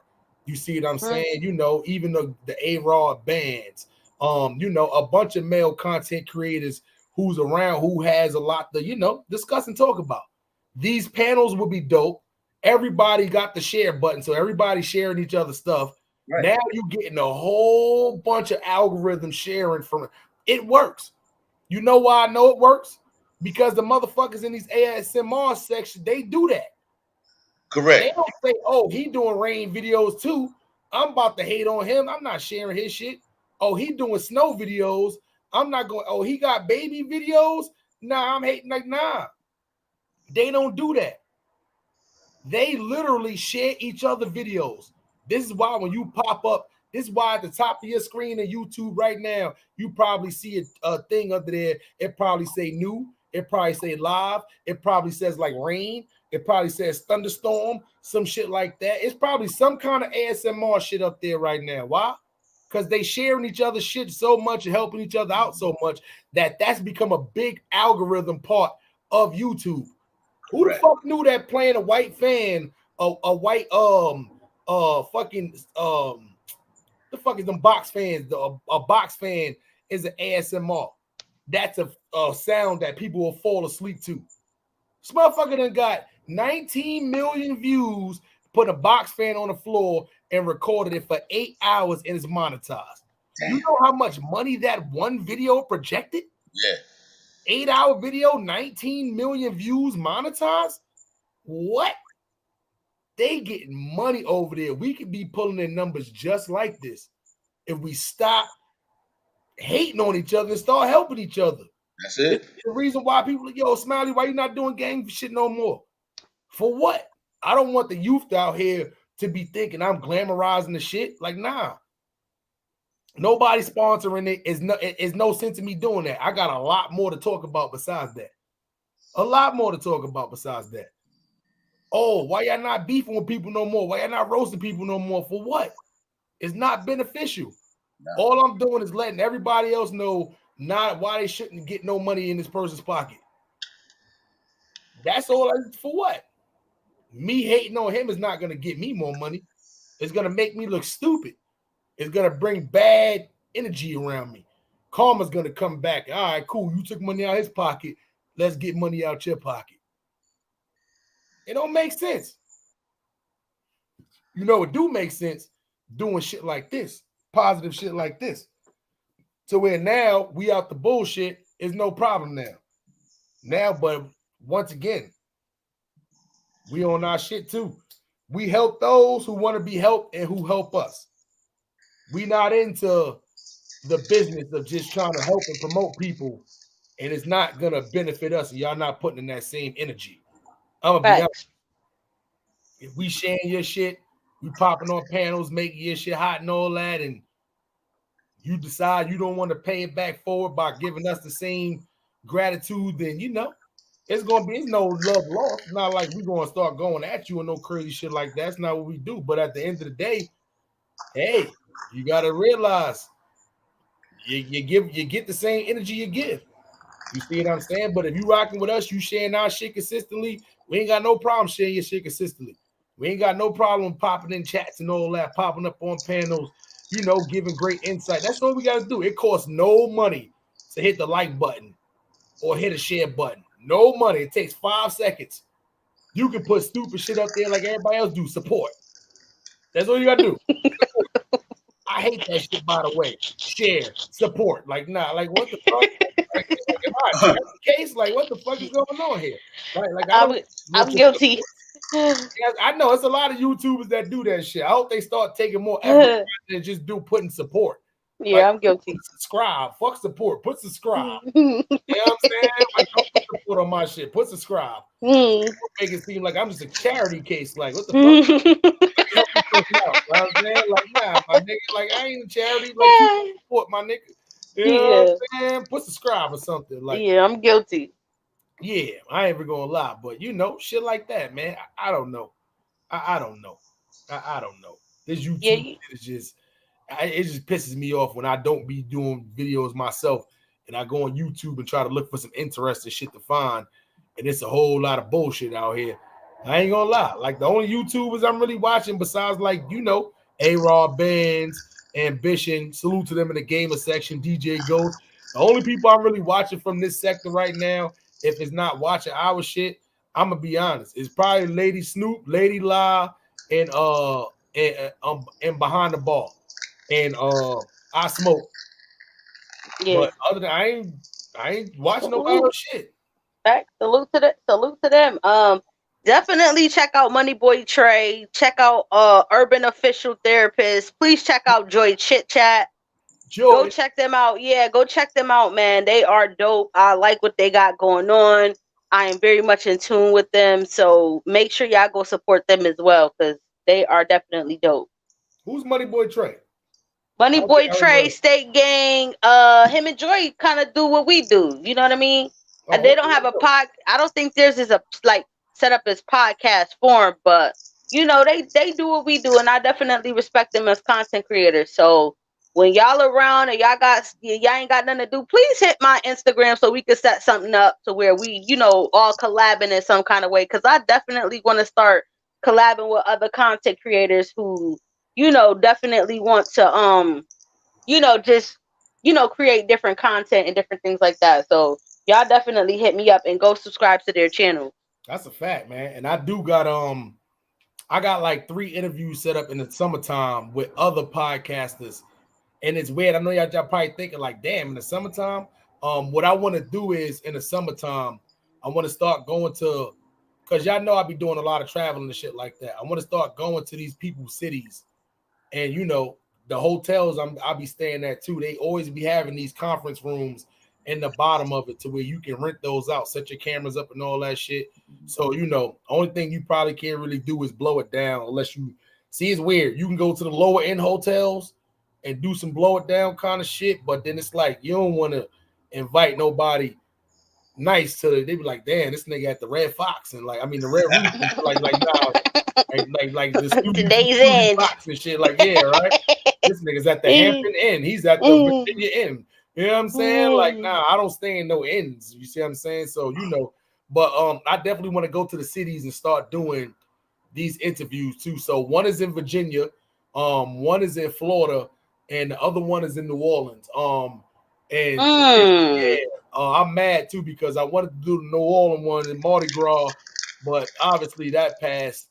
So we ain't gonna get to do that at that time too. So that's something I'm gonna set up too. in the summertime. But don't worry, Melly. You know, we gotta see how the shit is going. But not this summer. I'm pretty sure by the time next summer, we gonna be doing some shit like how $1 Million Worth of Game. They travel and do these interviews now. They're not all just in one spot. Like Nelly and Noriega and them, they have people come to them in Florida. Gilly the Kid and them, they now travel and go to these people too.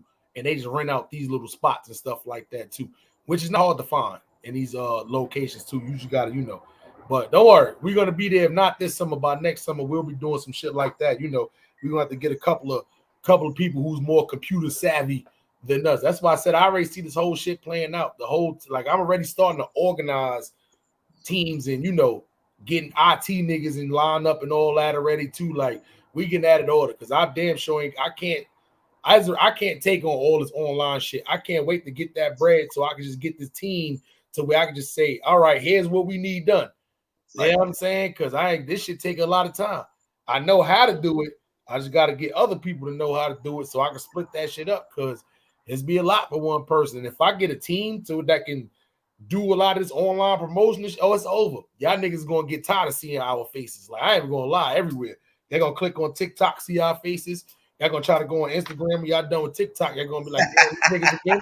Then when y'all go on Facebook, y'all going to see us again. Then y'all going to try to get away and go on YouTube. And then y'all going to see us again.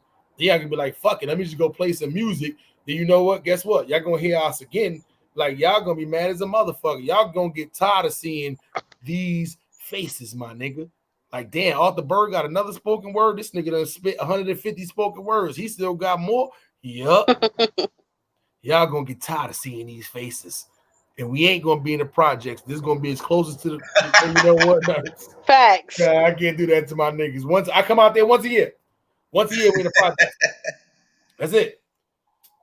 For 15 minutes. I get my Chinese food, I bust it down and I go. That's what I do. Every time I go see my cousins and them in the projects. Yo, you coming upstairs? Nah, fuck that. Hell no. Elevator probably don't work or it smells like this. You know what I'm saying? Like, nah, I'm at the Chinese food. I'm eating Chinese food. Come downstairs. And we stand outside of the projects while I bust down my Chinese food or we smoking blunts and chilling. And then I get out of there. You know what I'm saying? My time is go. It's time to go. The nighttime is getting upon us. I can't see as good.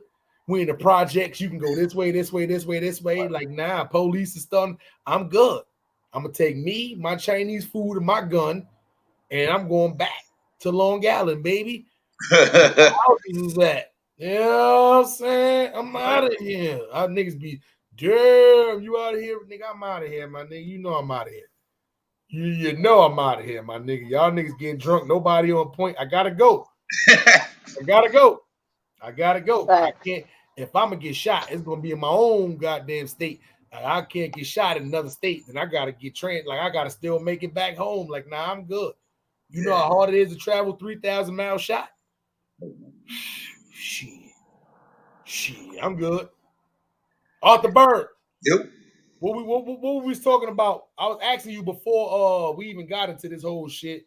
What subject did you want to start out with, as far as you know, what? Because I know you had something specific that you wanted to talk about. And then we was gonna bring you back up here. You know, I've been smoking a little bit. I'm trying to figure out, Melly, you the only one that ain't been smoking. What was that when we told Arthur Berg to hold that thought? We was gonna bring him back up here. He was talking about the Super Bowl. Yeah. So I was talking about the whole thing. All right, so you know so a couple of things with the Super Bowl. Number one, they said that they had asked Snoop not to show his gang affiliation. When he came out there, you know, he had the blue on and everything. They had told him that they wished that he wouldn't show his gang affiliation. And he did, which wasn't no big deal. But check this out. With the Kendrick Lamar performance, I heard Dr. Dre and them say that they made Kendrick change his performance like 3 times before it was able to go through. And this was one thing I wanted to know if you noticed. It seemed like everybody who was dancing with Kendrick looked like David Banner in the face. Yeah, that was supposed to be like the fraternity. Okay. Like his was supposed to be like the fraternity performance kind of ordeal, you know. Okay. I don't want to call the wrong fraternity. I don't know what fraternity that was, but that was the whole essence and the vibe of that. I did hear that about Kendrick, and I don't know if it had something to do. Like I already like Snoop is like the most iconic, and the reason why I'm going to call him the most iconic Crip of all time because that's one person to where you're not going to prevent him from smoking. You're not going to prevent him from being him and repping his set. You see, they got him down below in the steps smoking like you. It don't matter where Snoop smoked weed at the White House. Right. That's the most secure place in this whole United States. It's nowhere where Snoop Dogg is not going to go and not smoke weed at. Exactly. So they made a big deal about that. Snoop is in his hometown, LA. You know for a fact Snoop is not going to come out there doing those songs. Snoop had every Crip in America in front of their TV, their laptop, their phone. If you would sit down, if you was standing, you was Crip walking. Yeah. If you wasn't a Crip and you knew how to do it, you was probably still doing it. It was probably some blood niggas that caught themselves doing that by mistake. Like, oh, what the fuck am I doing? You know what I'm saying? Hey, what the fuck? I ain't gonna lie. What the fuck am I doing? Like, what the fuck? Like, nah, I'm a gangster. Listen. I'm telling you, that shit, that whole la da da da. Yeah. It's the one and only DRE. Dr. Dre, little busters. When that, I don't give a fuck who you are. When that shit comes up, your feet and your arms, I don't care who you are. It happens. It's almost like the Weekend at Bernie shit. Right. The music come on and he just started coming back to life and dancing and shit. I'm telling you, it's like that. I'm telling you. So, you know, it was no way. I knew the white people wasn't going to like that shit because you know why? They thought somebody was going to get shot. They thought somebody was going to get shot. I'm not going to say I'm glad that Kodak was the only one that got shot, but I'm glad that it stopped those 4 people, nobody else, because it's 7:37 out here. The parade was 1 o'clock. I know they had after the clubs was jumping, everything downtown LA. It was jumping. The white people was out. You know how that go. Extra people was out. And nothing's been reported yet of nobody, but the night is still young. It's still a lot of entertainers out here. Remember, it was Super Bowl Sunday. Right. Valentine's Day was Monday. Right. Versus battle was Tuesday, which was out here in LA, by the way, too. Right. So a lot of people then now you got the parade for the Rams today. So if you was a Super Bowl fan and you came out for the Super Bowl, you definitely stayed out here all these days for you to do stuff every day in a row. So if you was out here and you were an entertainer, you made it all those days and you made it back home safe, salute to you. Yeah. You should clap it up for yourselves. I'm going to be honest. Because Kodak, they don't like to see me winning. They want to see me in a penitentiary. You better not go to no more Justin Bieber parties and stop hanging out with Gunna. That's not a good look for you. Your braids is like they know who you is already. Like, oh, that's Kodak. Let's shoot him first. Like, nah, you can't blend into nothing. You know what I'm saying? Kodak was throwing them joints though. I give it to Kodak. Kodak was throwing them blows, but them shits almost got his ass shot. I don't know why niggas think these young niggas fighting. Y'all don't get it? After you throw the first punch, the nigga's not going in there to go help his friend with no punches. They instantly pulling out the gun. Stop trying to fight these young niggas. They not fighting. They not fighting. Y'all better be strapped up. You better throw a couple of blows and instantly pull out your gun. You better get to it before they do. They not fighting. You better be lucky he ain't have killed nobody on the mind. I'm gonna shoot him in his leg. Nobody died, so that's why you ain't hear about no massive hunt looking for the shooter. None of that shit. Like, you ain't even hear about nigga. Like, fuck it. He shot a couple of people. It's LA. Shit happens. Yeah. He didn't kill nobody. Nobody famous got hit. Ain't nobody protesting or no shit like that. Fuck it. Nobody even talking about the shooter. Who the fuck? Nobody care. Right. Kodak is just fucking, he out here trying to get Dream Doll and shit. Like, he don't even care. Like, the shooter, fuck it. Niggas ain't even got a good look at his face. None of that shit. COVID saved a lot of niggas. Niggas got masked and they got a lot of guns and there's less police on the street. I don't know why y'all out here still trying to fight people. Yeah. It's the wrong time for that shit. I did see a video. Yep. Salute to Ooch. I did see a video saying that saying that Pressure was the shooter allegedly. Pressure is Coil Ray's man. He bust pipes. Huh? He bust pipes. That's the dumbest fucking. Allegedly. Coil Roy? Coil Ray. Yeah, that's her man. He from Canada. No friends. Where the fuck he get a gun from? Oh. That's the yo. Is he famous for anything or just being a boyfriend? I think he got some type of buzz somewhere. I just don't know. He don't know where. I don't know. I don't think so. I doubt it. That's weird. A Canadian nigga, like, I don't know. They definitely not looking for him, especially. Yeah, he Canadian. Yeah, they not looking for him at all. Like, allegedly, y'all. This is all alleged. Don't take my word for it. Well, I can tell you one thing. It ain't too many people concerned about that shit because, I never heard of him. I never heard of that. I did think I seen somebody did put up a video, and it could have been Ooch. It could have been. But yeah, he definitely got away with that shit. Cause ain't no listen, unless they can prove by clothing, this is one thing too. You niggas know y'all been at venues taking pictures and all kind of shit like that. You can't shoot nobody out. Like, what the fuck? Like, you was inside taking niggas got you on lives and Instagrams, and all they gonna do is match your clothes, dumbass boy. Like the black nigga who came and did the fucking flying knee with the old pink, he couldn't shoot nobody because he had on a whole pink fucking sweatsuit. They would have picked him out. Oh, the pink sweatsuit nigga, he do flying knees. Do you do no jujitsu? Oh, go pick him up. He in South Central right now. Like, that's what would happen. You know what I'm saying? Oh, he in Louisiana. Let's go get him. But nah, if that was him and they could just match the clothes up, yeah. But other than that, though, I seen the video, the close up, the breakdown footage. He had that mask up all the way with that fitted down low. Like, I'm surprised he was even able to see through that shit. Like, unless you could dilate and look at his pupils and tell who he is through his pupils, you ain't gonna know who the fuck he is. I'm not even gonna lie. Hurry up. You have to call him the pupil shooter. You know what I'm saying? Like, you ain't gonna never know who he is. He's back in Canada in the 666 comfortable like a motherfucker. I ain't even gonna lie. So yeah, that's what I would have did. I would have got the fuck out of here. Sorry, Coy. I gotta fly out of here. I got to go, Coy. Back to Vancouver I go. That's not how Canadians talk. How the fuck anyway. Don't know. Don't know how true it is, but this is all alleged. Yeah. Damn, how the fuck I'm fucking up. What's that movie, Super Troopers? I used to do a good Canadian, what's the name? You know what I'm saying? But I don't know. I don't know. Overall, though, Arthur Bird, how did you like the halftime performance? How'd you before I don't even want to talk about the game too much. I think that was a jerk package. I don't know what happened.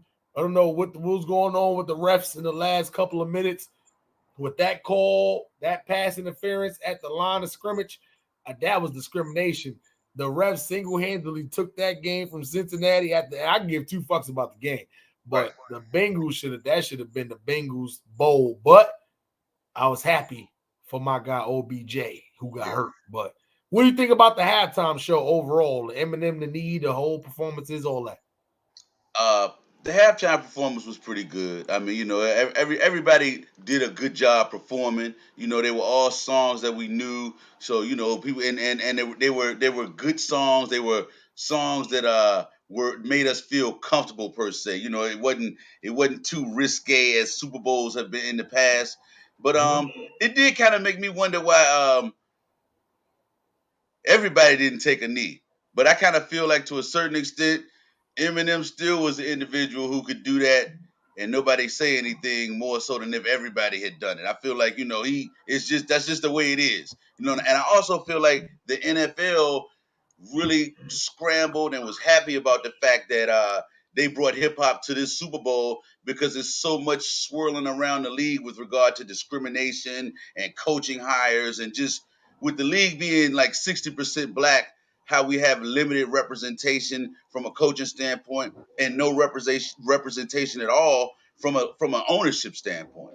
So I feel like they were really trying to scramble to find some nuggets that they could throw to us in February, Black History Month, so we could kind of, feel good about where the NFL is trying to go. But, the hip hop performance was good, but I still don't give them a pass. There's still a lot of work to be done.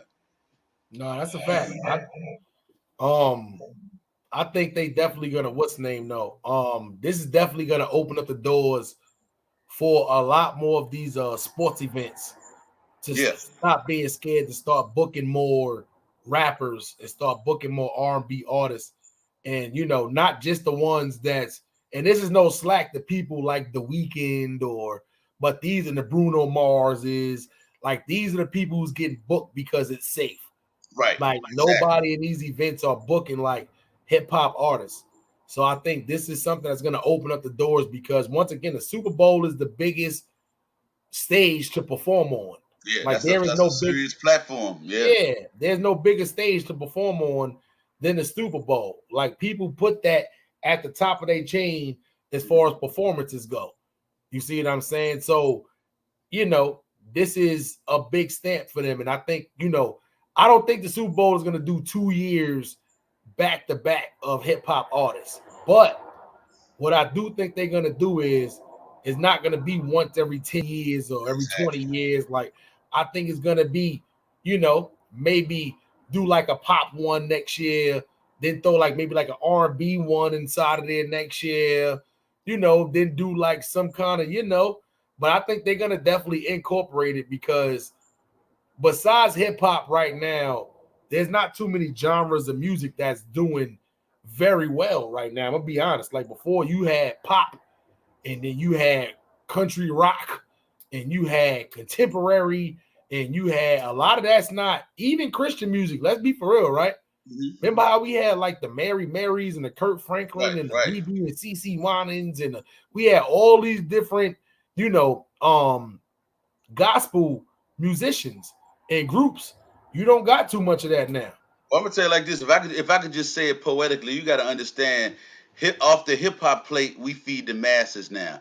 Everybody wants to take a piece from hip hop's recipe, whether it be country music, whether it be R&B with a rapper, you know what I'm saying, on the feature, whether it be even down to slow jams. Look at our commercials. They had the commercial with the damn animals beatboxing and doing the salt and pepper stuff. So I mean, hip hop is inevitable and it's infectious. It has taken over.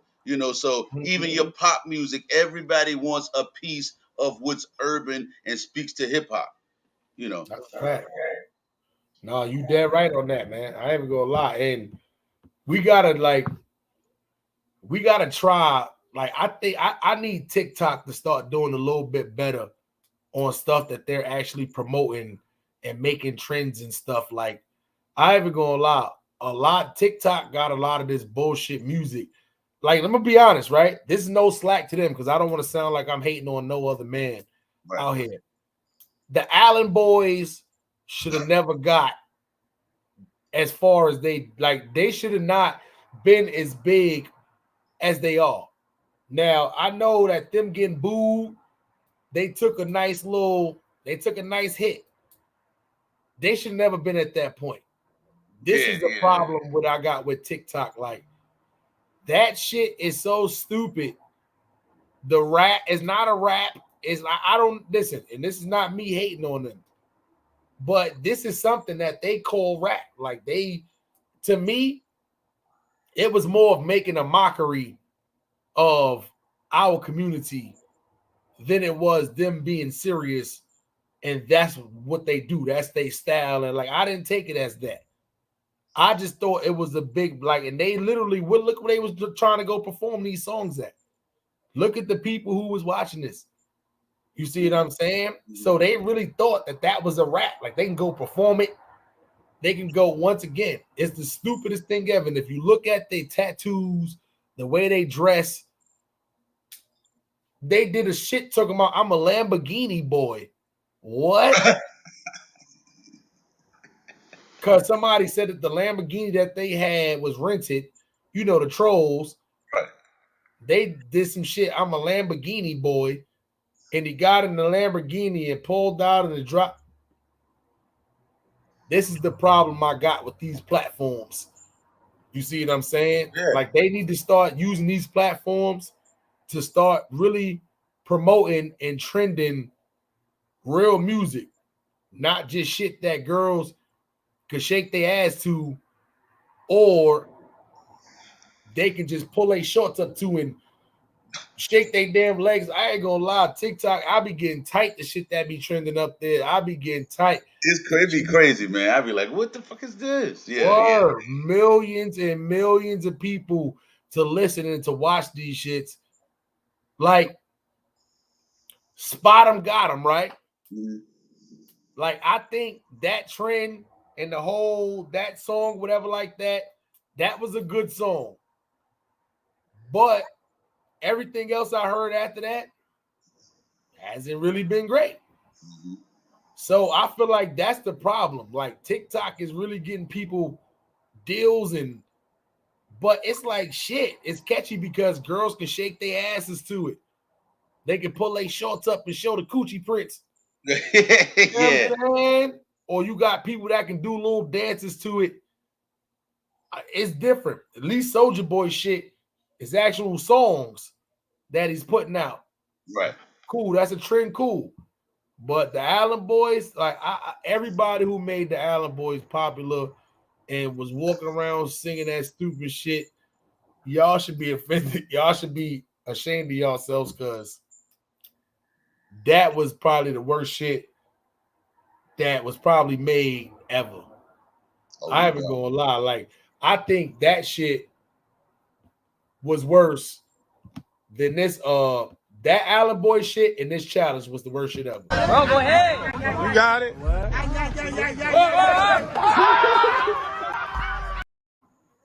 I ain't gonna lie. The Allen Boys in the Crate challenge was, I think, were two of the stupidest things to happen during the pandemic. Besides Joe Biden spending $30 million on crack pipes. Clean crack pipes, might I? Excuse me, clean. Let me make sure that's right. Excuse me, Mr. Joe Biden. Clean crack pipes, $30 million. Make sure the crackheads are smoking clean crack. They crack is anyway. My hard-earned taxpayers' money is going to go to clean crack. The crack dirty, stepped on, but they get to smoke it out of clean pipe. Yeah, that don't even make no sense, man. Like what? They throw still going to get, it's going to still burn. Yeah. They going to hold that crack in for 30 seconds. You ever seen a crackhead take a hit of crack? You know how long they hold that shit in off the burn? Yeah. They don't just take the hit and just, what? They hold that shit in like you.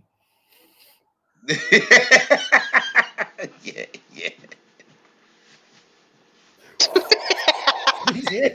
I'm like, what the fuck? What? First time I see that shit, I'm like, yo. Yeah. I ain't even gonna lie.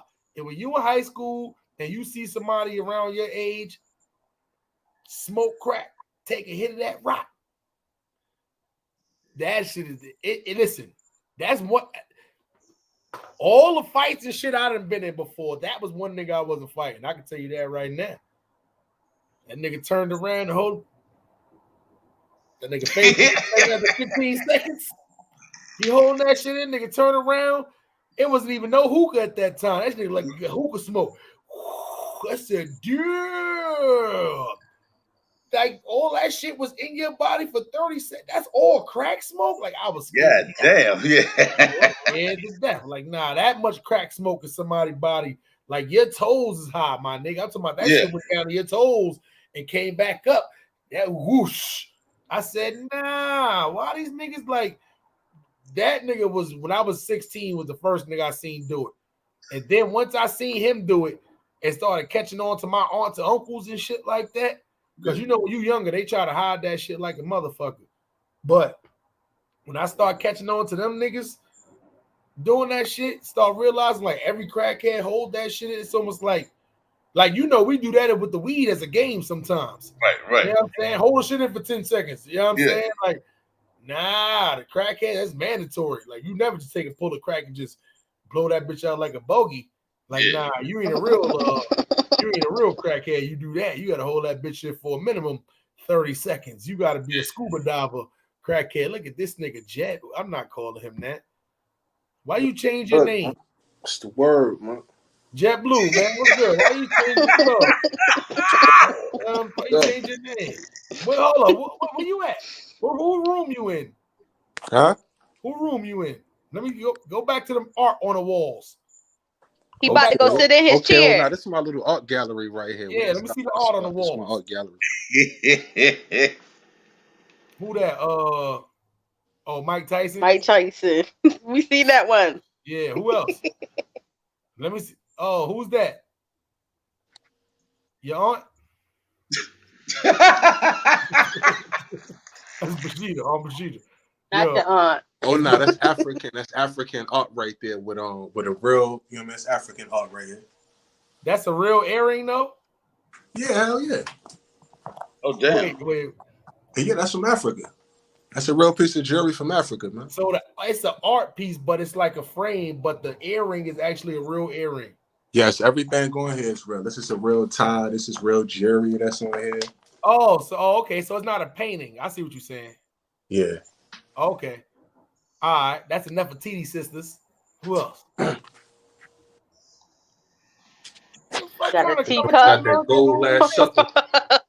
He got a teacup. You do got a teacup. What is that? JetBlue, you ever drunk Hennessy out of that?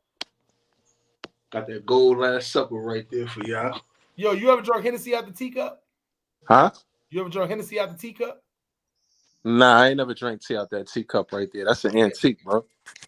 I said Hennessy. Don't do that. You gonna get all kind of copper poison. Nah, that's an antique right there. That's from my art gallery. Yeah. All right, what else we got? That's some more African art for y'all. Why you got all this African art? That's real like gold on there too. Yo, sir, please, are you one of those more African art? Where's your dashiki at that you had on before? The beanie. Where's your beanie? JetBlue, hold up. Hold up. Are you Muslim? You know what? I'm not even gonna ask that question. Why do you have so much African art, sir? What game is that? Well, that's Vanguard. I didn't know you was a gamer. You a gamer? With the plastic on the couch. Oh, I got more African art. We seen that plastic. We seen that. Oh no, we going through different parts of the crib right now. We going through different parts of the crib. All right, come on. You making African artwork. Oh, that's what tribe is that from? I don't even know. That's the Zambuki tribe. I don't know. He made that up. He made that up. Sambuca. He made that up. That is not no tribe. He made that up. Sambuca. You must be drinking that right now. Sambuca. I get it. He says Sambuca. Mike Tyson again. Muhammad Ali. Muhammad Ali. Joe, we was both wrong. That's Joe Frazier. Autograph. Joe Frazier. Okay. All right, Black and white Joe Frazier right there. All right, JetBlue. You guys, listen. This Olympic statue right here. Go ahead, Melly. We remember that. You guys, I'm about to tap out. It is getting. Yeah, I'm about to tap out because it is getting late and I have to work in the morning. So I am definitely about to tap out. Before JetBlue pull out the stolen shit, we about to get up out of here. Yes, JetBlue. sir. Yo, listen, we appreciate you rocking it, but we got another one for y'all. I'm gonna rock with y'all early. Yo, I just came into the show. I thought y'all just started the show, man. It's a Wednesday. Side Chick Tuesday was yesterday. It's Wednesday. I thought y'all just started the show. No. We've been 3 hours in. We definitely hour overboard. Yeah, we definitely dropped the link probably like an hour ago for y'all to tap in. So we definitely appreciate you for tapping in. That's a fact, my nigga. Yeah, don't worry. We got another one for y'all. Tune in tomorrow morning. What time you coming on tomorrow morning, Smiley? East Coast time. I will be on around 11:15 East Coast time in the morning. That's what's up. I'll be locked in. 8:15. Yeah, man. 8:15 if you on this side of town. Yeah, we're gonna talk about some things in the morning time. But other than that, yeah, me and MELL got work in the morning. I got work in the morning, but it's still early on my side, so I got time to chill. It's 11 o'clock out there, JetBlue. Everybody don't stay up on a Wednesday to 2 o'clock in the morning like you. You about to play games and shit, Vanguard. You know what I'm saying? You about to I just got in the crib. I just got in the crib, man. I know. You live the good life. You just got in the house. You ain't got kids or none of that to worry about. You better enjoy. Look at that. You got a bet. You know what? At that note, Arthur Bird, let people know where they can find you at in these streets. Let them know your Twitch handle. This nigga got a teddy bear. But good. No kids. On Twitch, on these Twitch streets, AW Bird, Twitch TV. Also on Facebook at Arthur Bird and Instagram at the_dirty_bird. Yo, JetBlue, let people know where they can find you at, man. What precinct? Anyway, where they can find you at? Hey man, y'all can catch me. Y'all can catch me in the metaverse, man. We in metaverse right now. Okay. You in the metaverse? You there in the metaverse? You playing? You in Vanguard verse? Nah, I'm in the metaverse right now. This the metaverse. Wow. It's the metaverse. Man, I'm done. Right here. You in this building right here. I am done. Facts. He is on the 17th floor right now. If JetBlue come out the window in the metaverse, you gonna see him come out this building right here. The metaverse. That's he the only nigga in the project with Fendi floors and plastic on the couches. And as for me, Melly Mel, let the people know where they can find you at. Let the people know where they can find you at. Y'all can find me every motherfucking where, man. Y'all can find me on Clubhouse. Y'all can find me on YouTube, Facebook. Y'all can find me at work in the morning. If you really got a motherfucking issue, run the fuck up. It is Melly Mel, 2 L's, all caps, aka Young Italy. You want to let them know why? Oh, nah, you ain't. You know what? What are you showing, man? Why you got yellow walls? It's like everybody, they been smoking weed in your walls for like since 1953. You got yellow walls with black, brown, doodle brown trimming. I want to rock. That's what I see when I look at your, that's an old kitchen. Yeah, he African for sure. That's a fact. Ooh, I walk. Blue, we out of here, baby. Tell them niggas at the Chewbacca tribe that you said that we out of here, man. You know what I'm saying? What is that? Why is he showing us the stove? Biscuits, that hot pockets? I got me some hot pockets going on. Hot pockets, you don't get your fucking dumb stupid ass, fake hustle ass. You eat hot pockets at 37 years old. That is a goddamn tragedy. You came in the house at 11 o'clock, no pussy, but put some hot pockets in the oven, might I add. You about to sit back, eat hot pockets, and play Vanguard. You JetBlue. You can't get this money when you in there sleep on the couch, JetBlue. Get off your couch that got plastic on it. Look at that couch. It got plastic on it, JetBlue. You got to get off the couch, JetBlue. Get to the money. Fuck Vanguard. You can't get this money when you in there sitting on the couch with plastic, eating fucking Hot Pockets, playing Vanguard. You know why? Everybody else outside getting that money. We see you. I'll put you back on the stream. They seen your ear the whole time. Yellow. Crazy. You know you can't get money and sleep on the couch. Everybody else outside getting to it. You know what you and they about to do right now? Eat Hot Pockets and play Vanguard. And guess what? You ain't got what you JetBlue. Guess what? You listening? You ain't got no pussy. You ain't got no pussy. You ain't got no pussy. Yeah, this is the Best of Both Worlds podcast with your boy Hollis Mally, Melly Mel. JetBlue ain't got no buns in there. You ain't got no pussy. We out of here, man. We out of here. It's the Best of Both Worlds for sure. Peace, y'all.